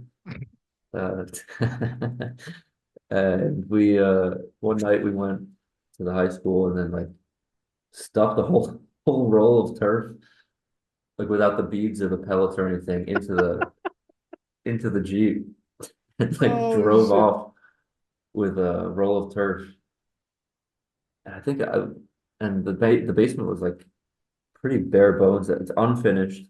All we had down there was like a coffee table, a couch, and like a TV stand with a TV on it. But like we never chilled down there because it wasn't comfortable. And I came up with the idea to lay the whole basement with turf. So that's what started it all. It's like Mm. I saw the turf that day, I took it, and I was like, I think I was like, all right, now what am I gonna do with it? Oh, the basement. What the fuck you gonna do? It's her, dog. Yeah. And so I became a foreman that day and just like took the dimensions of the whole area and then I cut everything out with like big shears uh and then rolled it out and it just fit perfectly. Like a puzzle and shit. Yeah. It was the best thing in the world then. And then put the couch on it and then right there I was like, all right, now I gotta keep adding stuff to this room. And then I made it like a little fucking hangout dungeon that with like Christmas lights and beer signs and just a room for gaming and being a piece of shit, pretty much. It's a room for rowdy shit. I think the Yeah. most beautiful part about that whole thing was the fact that it was unfinished. Yes, Because I every agree. every basement where I would kick it at when during my whole 4 years while I was out there, at any point, every basement was finished. Your basement was Yeah. different. I thought, Hmm. it was like, oh, I'm gonna go kick. When you kept saying we're gonna kick it in my basement, I was thinking that. Thinking Yeah. this was gonna have a pool table. Obviously, you're gonna have couches, big ass TV, Yeah. carpet. Everything's gonna be nice as fuck down there. Fucking bar or some shit. Fucking open the door. It just looks like a fucking dungeon. I was like, what the fuck, fool? Like, where the Yeah. fuck are we going? It had fucking character, that place. It was fun. And then that fridge. Mini fridge down in there. We had everything we needed in that room. The fridge is Speaker. having the fridge full of beer, dog. Not having to go upstairs to bring some down Yeah. or having a cooler, just having a fridge down there was a game changer. Yeah. I would like fill my arms full of stuff and then bring it down there and then just stay there a whole day. Like I'll kick it down there for a whole entire day. Not see any sunlight. Do you remember that That one was day where randomly you tuned into MTV and they were showing that REM documentary? no, but I mean, kind of though, because I remember watching that, but I don't remember the specific time of watching it. I remember it because that was the first time I was introduced to REM. Yeah. And from that Oh point shit. on, like I got into them for a bit, listening to them on Spotify. It was because of that documentary that day. We were just in the Yeah. basement, faded as shit, dog, just All right. drinking, Yeah. doing rowdy shit at like it was like 3 p.m. Yeah. Now I kind of remember that. Yeah. Yeah. and it was just on MTV. It was like a throwback documentary of how the band started, and there's an REM MTV documentary that they dropped years ago, and they were playing it, Yeah. and I was like, "What the fuck is REM? Who's REM? Or who's who or whatever?" Yeah. And I was like, "This is interesting," because it was around that time where I started getting into like dad rock and non Hmm. hip hop Right. genres, fool, like other shit, Yeah. and I was like, But "Yo, that's a this is good interesting." genre to get into at that point, like that 80s kind of early 90s, late 80s type music. That's that's a good genre to get into, I'm telling especially if you, you're getting into that rock. like there's little memories like that that just for me, just memories, like core memories. Yeah. Because first of all, we didn't grow up with cable like that. Second of all, that's not the type of music I grew up listening or at any point. I mean, maybe like in 10th grade, but it wasn't really my style of music.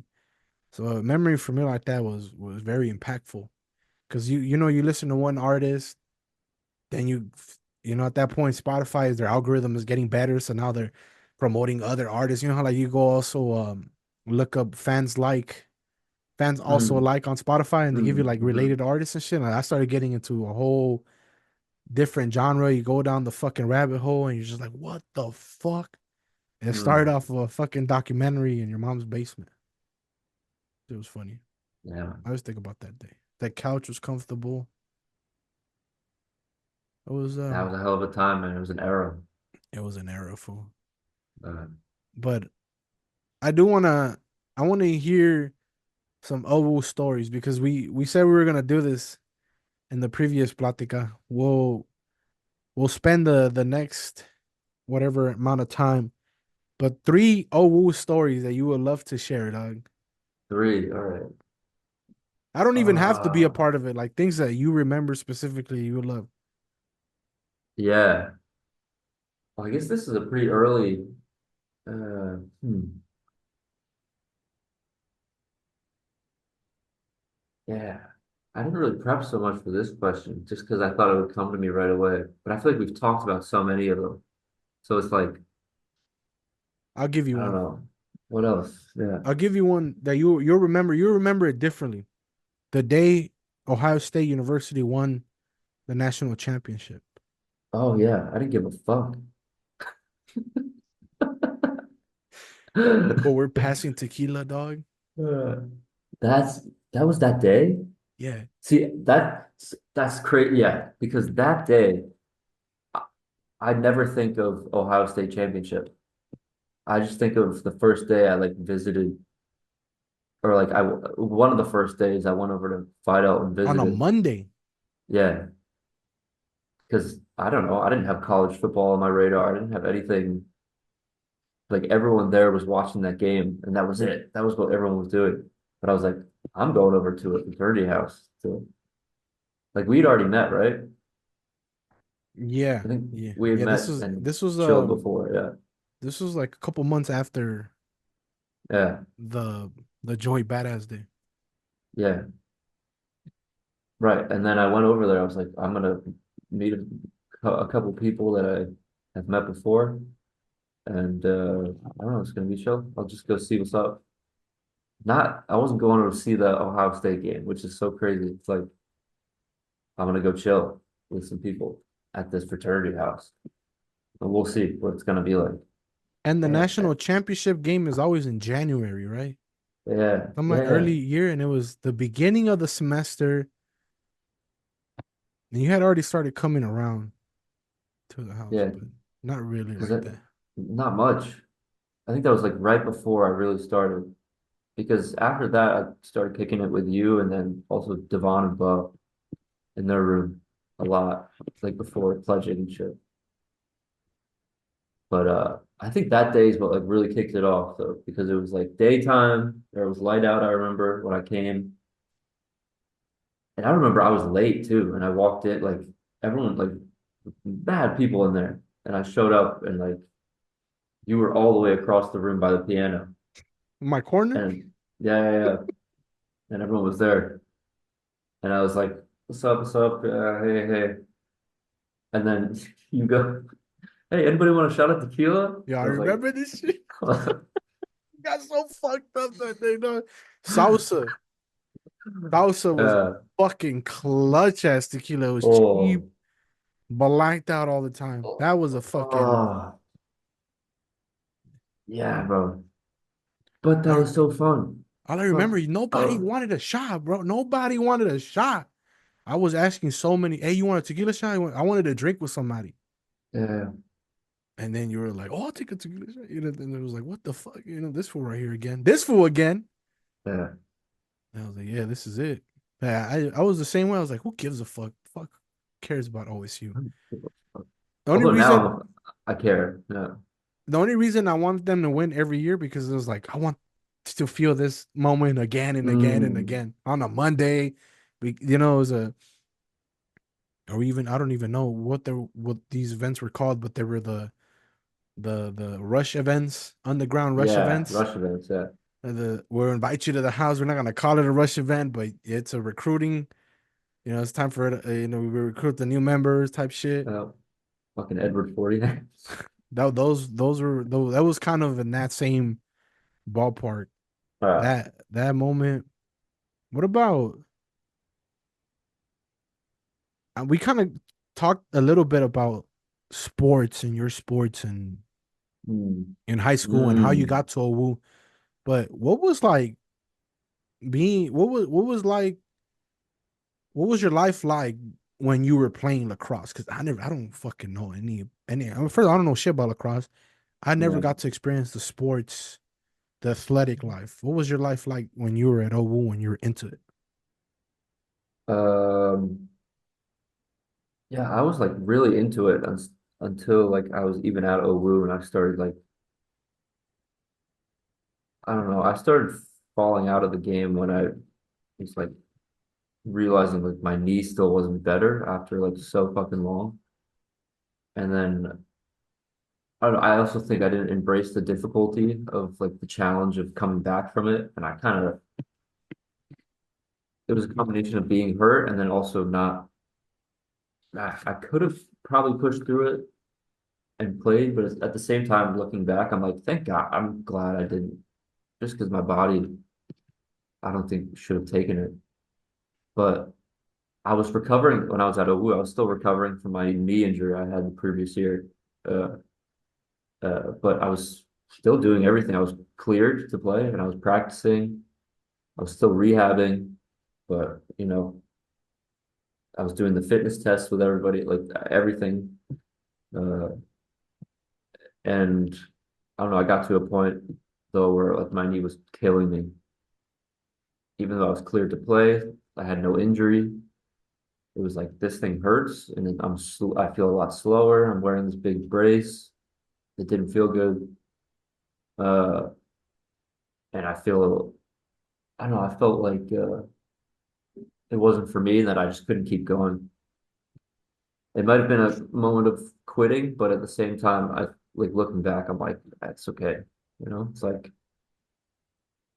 you know, you didn't drop out of college at that point. You kept going and you found something else that you loved, which I think was more of my speed. I think I love lacrosse, but and I loved athletics and stuff, but I knew it wasn't my calling in the end. It was something I loved to do. It was fun. And I thought I was pretty good at it at certain points, but I don't know. The main thing I liked about it was like being on a team and having fun with friends and stuff. That was the best part. I used And then to I joined the Fidel team after that. I used to have a negative uh perspective when it came to the lacrosse players. Not Yeah. because any of the lax players did anything to me. There's a couple of them that might have said some shit, but I didn't care to react. But other people would be like, "Stay away from the lax players. Those guys are fucking douchebags. They're fucking horrible people. They're fucking assholes." Yeah. And it would be trash, trash the lax players. You know how it was, fool. Every house had their Mhm. sport, and for a long time, it wasn't really any lax players like that. No, But then yeah. UFOs came, right, and they would be like, "Oh, this is the first time we've had a lot of lacrosse players or fools that were into that or in that world be recruited." So when I Yeah. met you fools, when I met you and Xander, dog, and Flynn and Yeah. Kaplan, it was different. It was way different. I was like, these fools, they're not that bad, dog. No, but we were also outcasts from I know that. lacrosse world. I also Us, met the some because one, I met some. You know what I'm talking about. Fool. There were some fools of there, dog, that course, were man, some fucking douchebag. Like, yeah, lacrosse gets that rep for a reason. Like, fucking just douche mentality because it's just wealthy, rich, douchey, and that's a real thing. Uh, I fell under that umbrella too at certain points, I think, but that's just kind lax. of how the sport is. It's like lax bros. The lax bros. That's Yeah. what that Mike Lavender was kind of. It was because of Tyler Flynn, and then I created Mike Lavender, and the whole mockery of what the root of Mike Lavender started from mocking lax kids. Let me just be 100% honest here with Yeah, everybody. that was It good. was the mocking of lax kids and preppy kids. Yeah. Yeah, bro. You know what I'm saying? Like that was the fucking root of Mike Lavender. But the funny part is that it's because of Flynn, and he comes from that same Uh, that same world over there, but he was just so different than everybody. You different than everybody else over there. It Uh, wasn't until I met Drew because he was actually like True. active, and he kind of like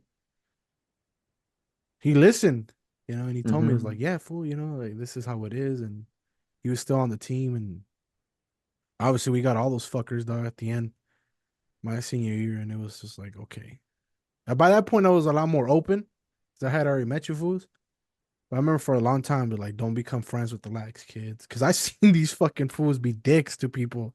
Oh, I yeah. seen them be dicks to everybody, dog, like all kinds of people. It wasn't just they were dicks to a certain group of people. They were dicks to everybody, dog. And I was like, damn, what the fuck?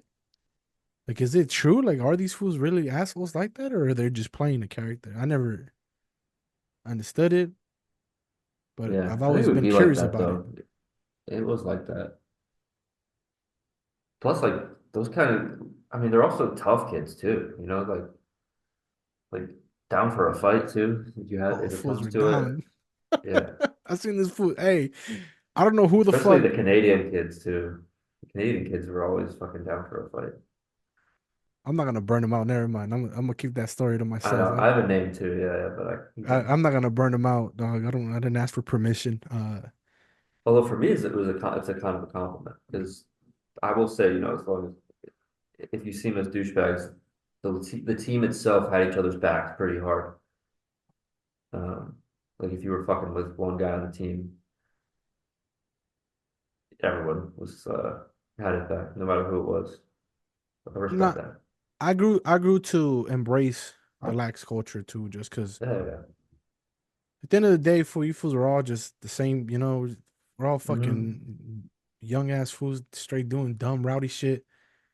The moment you share a brew, dog, with the whole like four fools from the team that are not you guys, like I got that Hmm. opportunity to be with like some seniors my sophomore year who were captains. I think they were captains at the time.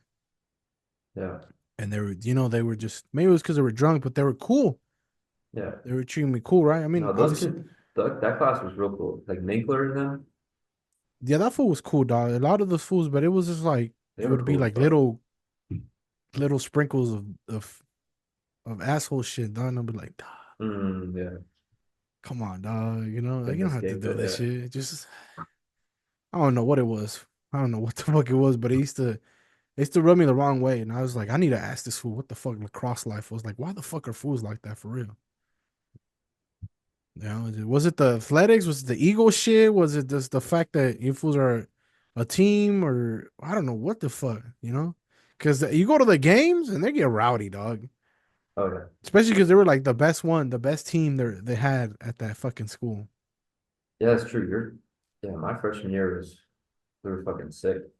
We made it to the champion, like not the championship game, but like the NCAA tournament.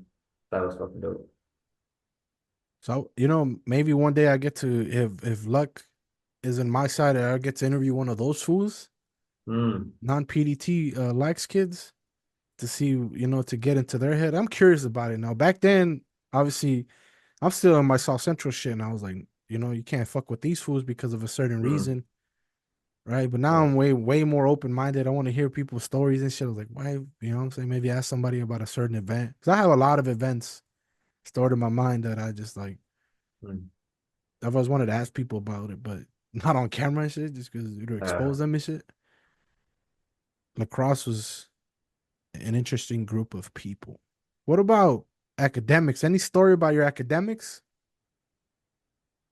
when I think of academics, I think of just like cramming for shit. Like I remember one time, I always think of like Slocum Library and like being in there at 3 in the morning in the big quiet library. And I think of that as like a good time. In the moment, I hated it because I was like, oh, I'm doing this thing and I'm late on this paper or whatever. But now looking back, it's like, that's so sick. We had access to that beautiful fucking room for 24 hours a day. I wish I had Like that you could now. just, me too. Imagine that. I remember me and Sarah would like went there because we were cramming for this English paper thing we had to do. And like half the time we would just be like joking around, and then half the time we'd be like silent, doing something. Locked in. Yeah, yeah. And then we just like you get. I love it because I would just roam around and like look at an old book or like walk around and like check out the carvings on the tables. That was something I liked about OWU, is how much freedom we had to roam around the campus. We got to like open doors that shouldn't have been open, peek into like closets and classrooms The at night. curiosity killed the cat. Fool. Yeah, We're trying to open up random classrooms and shit. Trying to it break felt like in with the ID food, like on some old school Bashford shit. it felt like such like Harry Potter, like Yes. exploring the grounds, like Hogwarts type stuff. But then again, we were kind of allowed to do most of it. If we got caught by a janitor opening a classroom, what's the worst that's going to happen? He's going to tell us to go Hey, you out and got get any out. trash, bro? You know? Yeah, yeah, yeah. That's Nothing would have all. happened. Yeah, nothing would happen. But I think a lot of my stories about academics just go back to that physical spaces on campus, different physical spaces that we would inhabit when we were trying to get work done. For me, it was always trying to get work done. I was never getting work done. It was always an effort, a struggle, but it was Yeah, fun. I don't talk about my academics at all, dog. I don't. Oh, no, we They're not. can't go there. I can't go there yet, dog. I don't think I ever will go there forever on the podcast. No. Maybe on my and I because I started a new podcast where I talk about my story, about my life and shit. Oh, hell yeah. Maybe I'll go into deeper into that subject in that podcast. But at least here, I don't really want to bring up those kinds of memories. You ever like at one point? I know it's still an academic question, but you ever do something that kind of I don't know. Maybe you wrote a paper and you got a better grade than you expected, and it kind of Mhm. gave you this impression that you were a better student than you gave yourself credit for. Of course, there were some finance classes that I fucking loved. Like, and I cared about it. It was cool. Like financial statement analysis, that class, I fucking liked that class. And I did well. Although I did have OB who's fucking so smart and he helped me out on a lot of stuff. He was very good at like Excel, which I was not very good at, and we had to do a lot on Excel. He helped me out with a lot of stuff, and I cheated off him a couple of times too, with just like taking his word. But at the same time, I enjoyed the course, like still, because there were some things I did on my own that I was proud of. But then also in English classes, there was like a screenwriting class I took because I needed an English. I was going for an English minor, and I needed two more classes, and one of the classes was a screenwriting course, and it was at 8 o'clock on Thursday nights at night, and I maybe think I six. remember this shit. Fool. Yeah, yeah, and I would have to write a new screenplay like every 2 weeks for this class. Uh, and that was fucking fun. And I wrote a funny ass like story, and no one else thought it was funny. I thought it was funny, and one girl in my class thought it was Yeah. funny.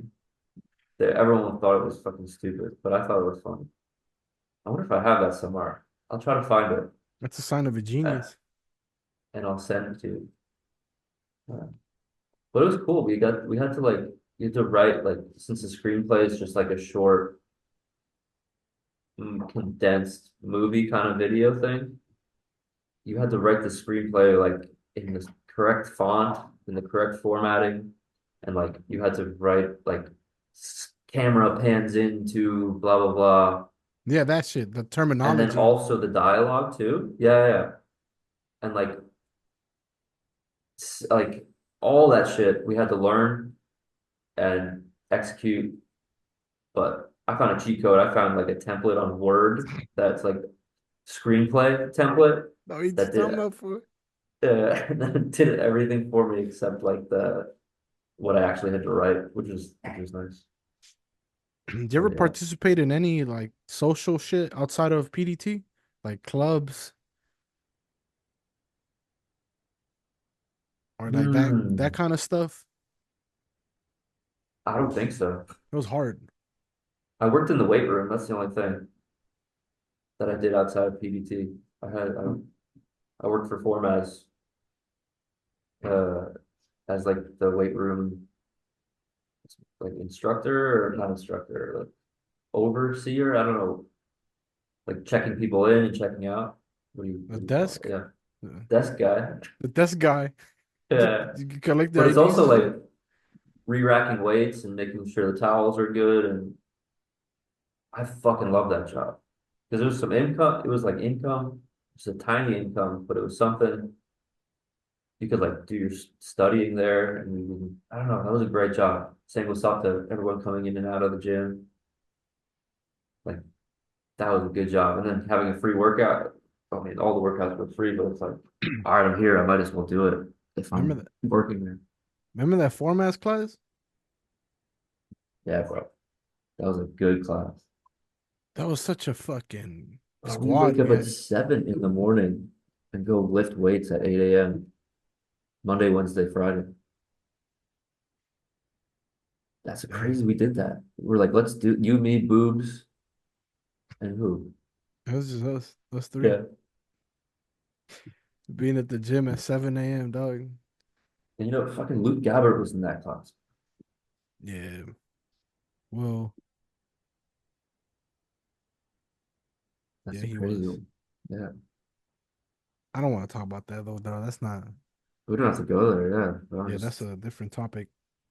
Last question. This is final story to end the plática. Give us a banger story. You know the type of story that I'm asking for.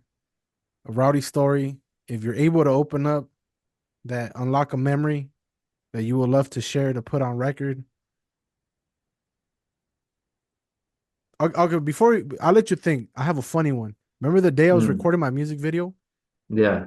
and somebody was blocking the door and you were on the other side Yeah. and you kept banging on the door Yeah. Yeah.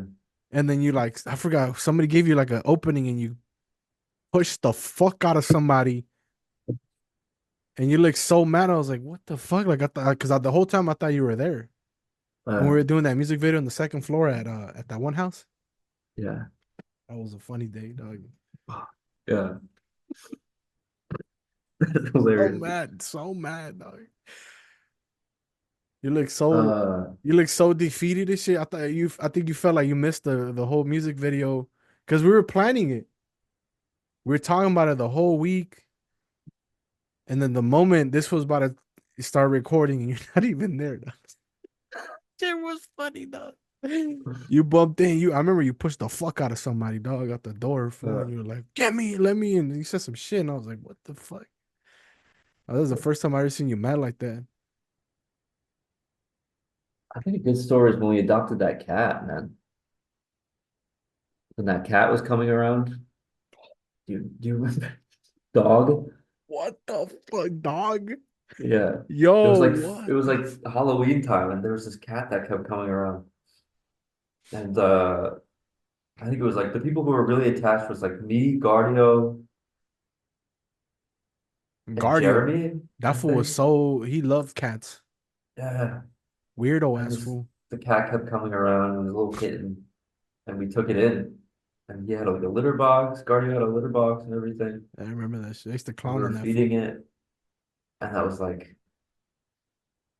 was awesome, man, to have a little pet. And but it, I think we like let it outside every night, and like one day it just didn't come back. That We shit were was crazy, dog. we Right? were so upset. Dog. The fact that his name was Dog. Yeah, we named the dog. Memory, dog.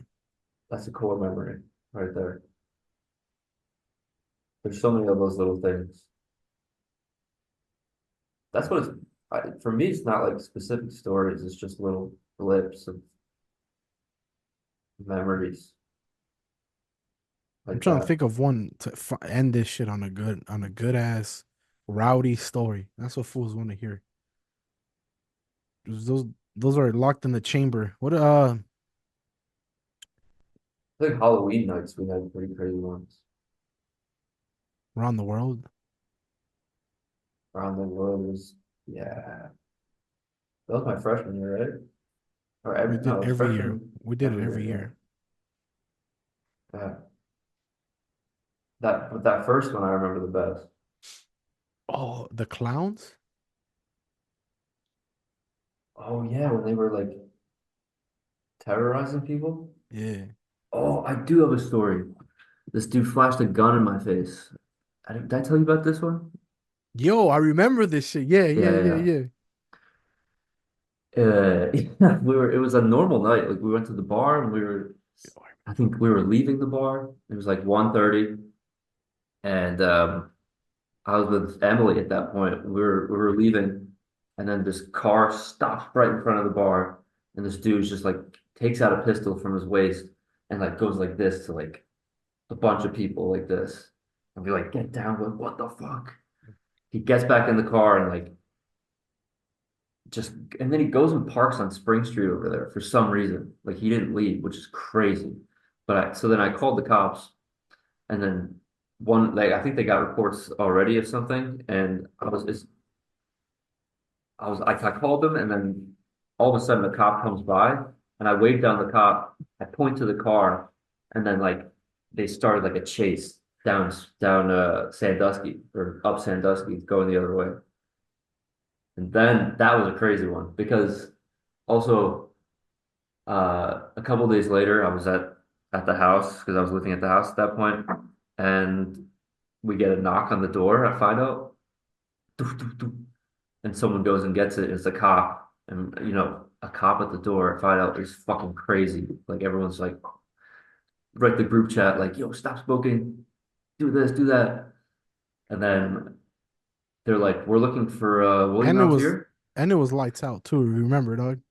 Yeah, I and I don't ran, know who. fool. I booked it. I want to go hide. Yeah, I think it was Tiflin who went and got the got the door. Hi, hello. Just like jibbity jabbity. We I don't do anything ran the wrong fuck. here. I was He was gone, so good fool. with that stuff too. That's my boy. I'm gonna But get him on here one day. yeah, he's a fucking man. Uh, but yeah, I was looking for William Altier, and he went and came and got me. I was probably stoned.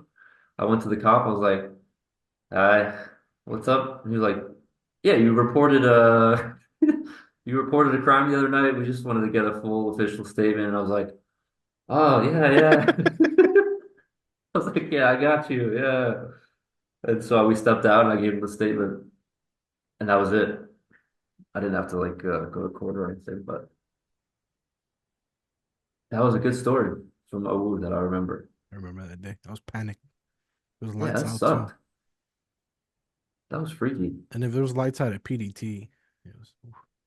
Hmm. You remember? It's a I'll, crazy I'll one. we'll finish. I will finish the platica for today with this final random ass memory. There was a Yeah, day let's that wrap it up.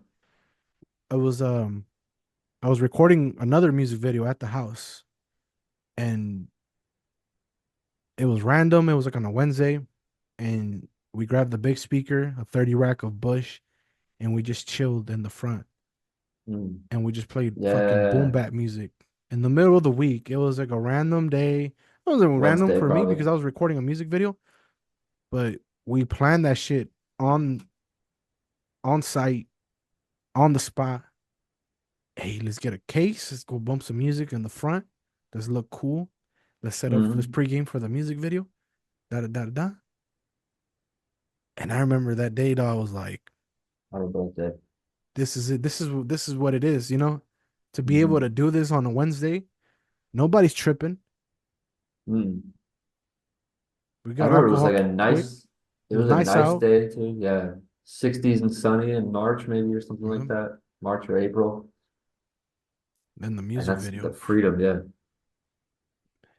We could sit here from telling you, we'll we'll have more of these, dog. Yeah, let's do it. We'll have more We of just these and shit. I feel like a lot of our episodes are gonna be different than a lot of people's. yeah. That's my.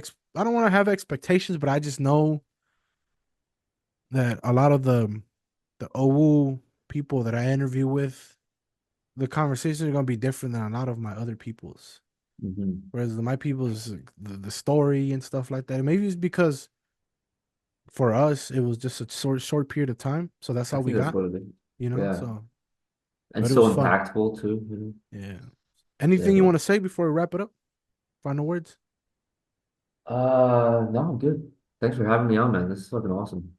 Yeah, Let's we'll do do it it again. again. Fool. Yeah, Yeah, we'll probably do it before the end of the year, though. We have to. let's try to do I want to that. hear Yeah, about this fucking Danish Christmas shit I development. got you. Yeah, yeah, yeah. We'll talk about that. We can talk more about work and food and stuff next time too. Oh yeah, yeah. It just Sounds good. Yeah. I just know that in the first Platica we said we're gonna have a reminiscent episode. So I was like, this episode is gonna be a reminiscent, and it could Mhm. be back and forth, obviously, because But, I still have so many questions about the kitchen.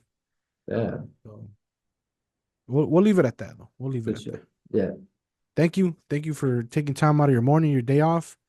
It's been a pleasure, my boy. It's always course, good to man. catch up. Sir, Million thank miles you. away type shit, but it was a good time well spent. Platica number 27. It's your boy Othree signing off. Don't forget to love yourself today, all right? Adios. Stepping out the door with some fresh 90s, the old whites, the drips nice. Yeah, I'm icy, but I don't wear eyes. Still a fool that looks fly. Got my button down on, let's get lost in the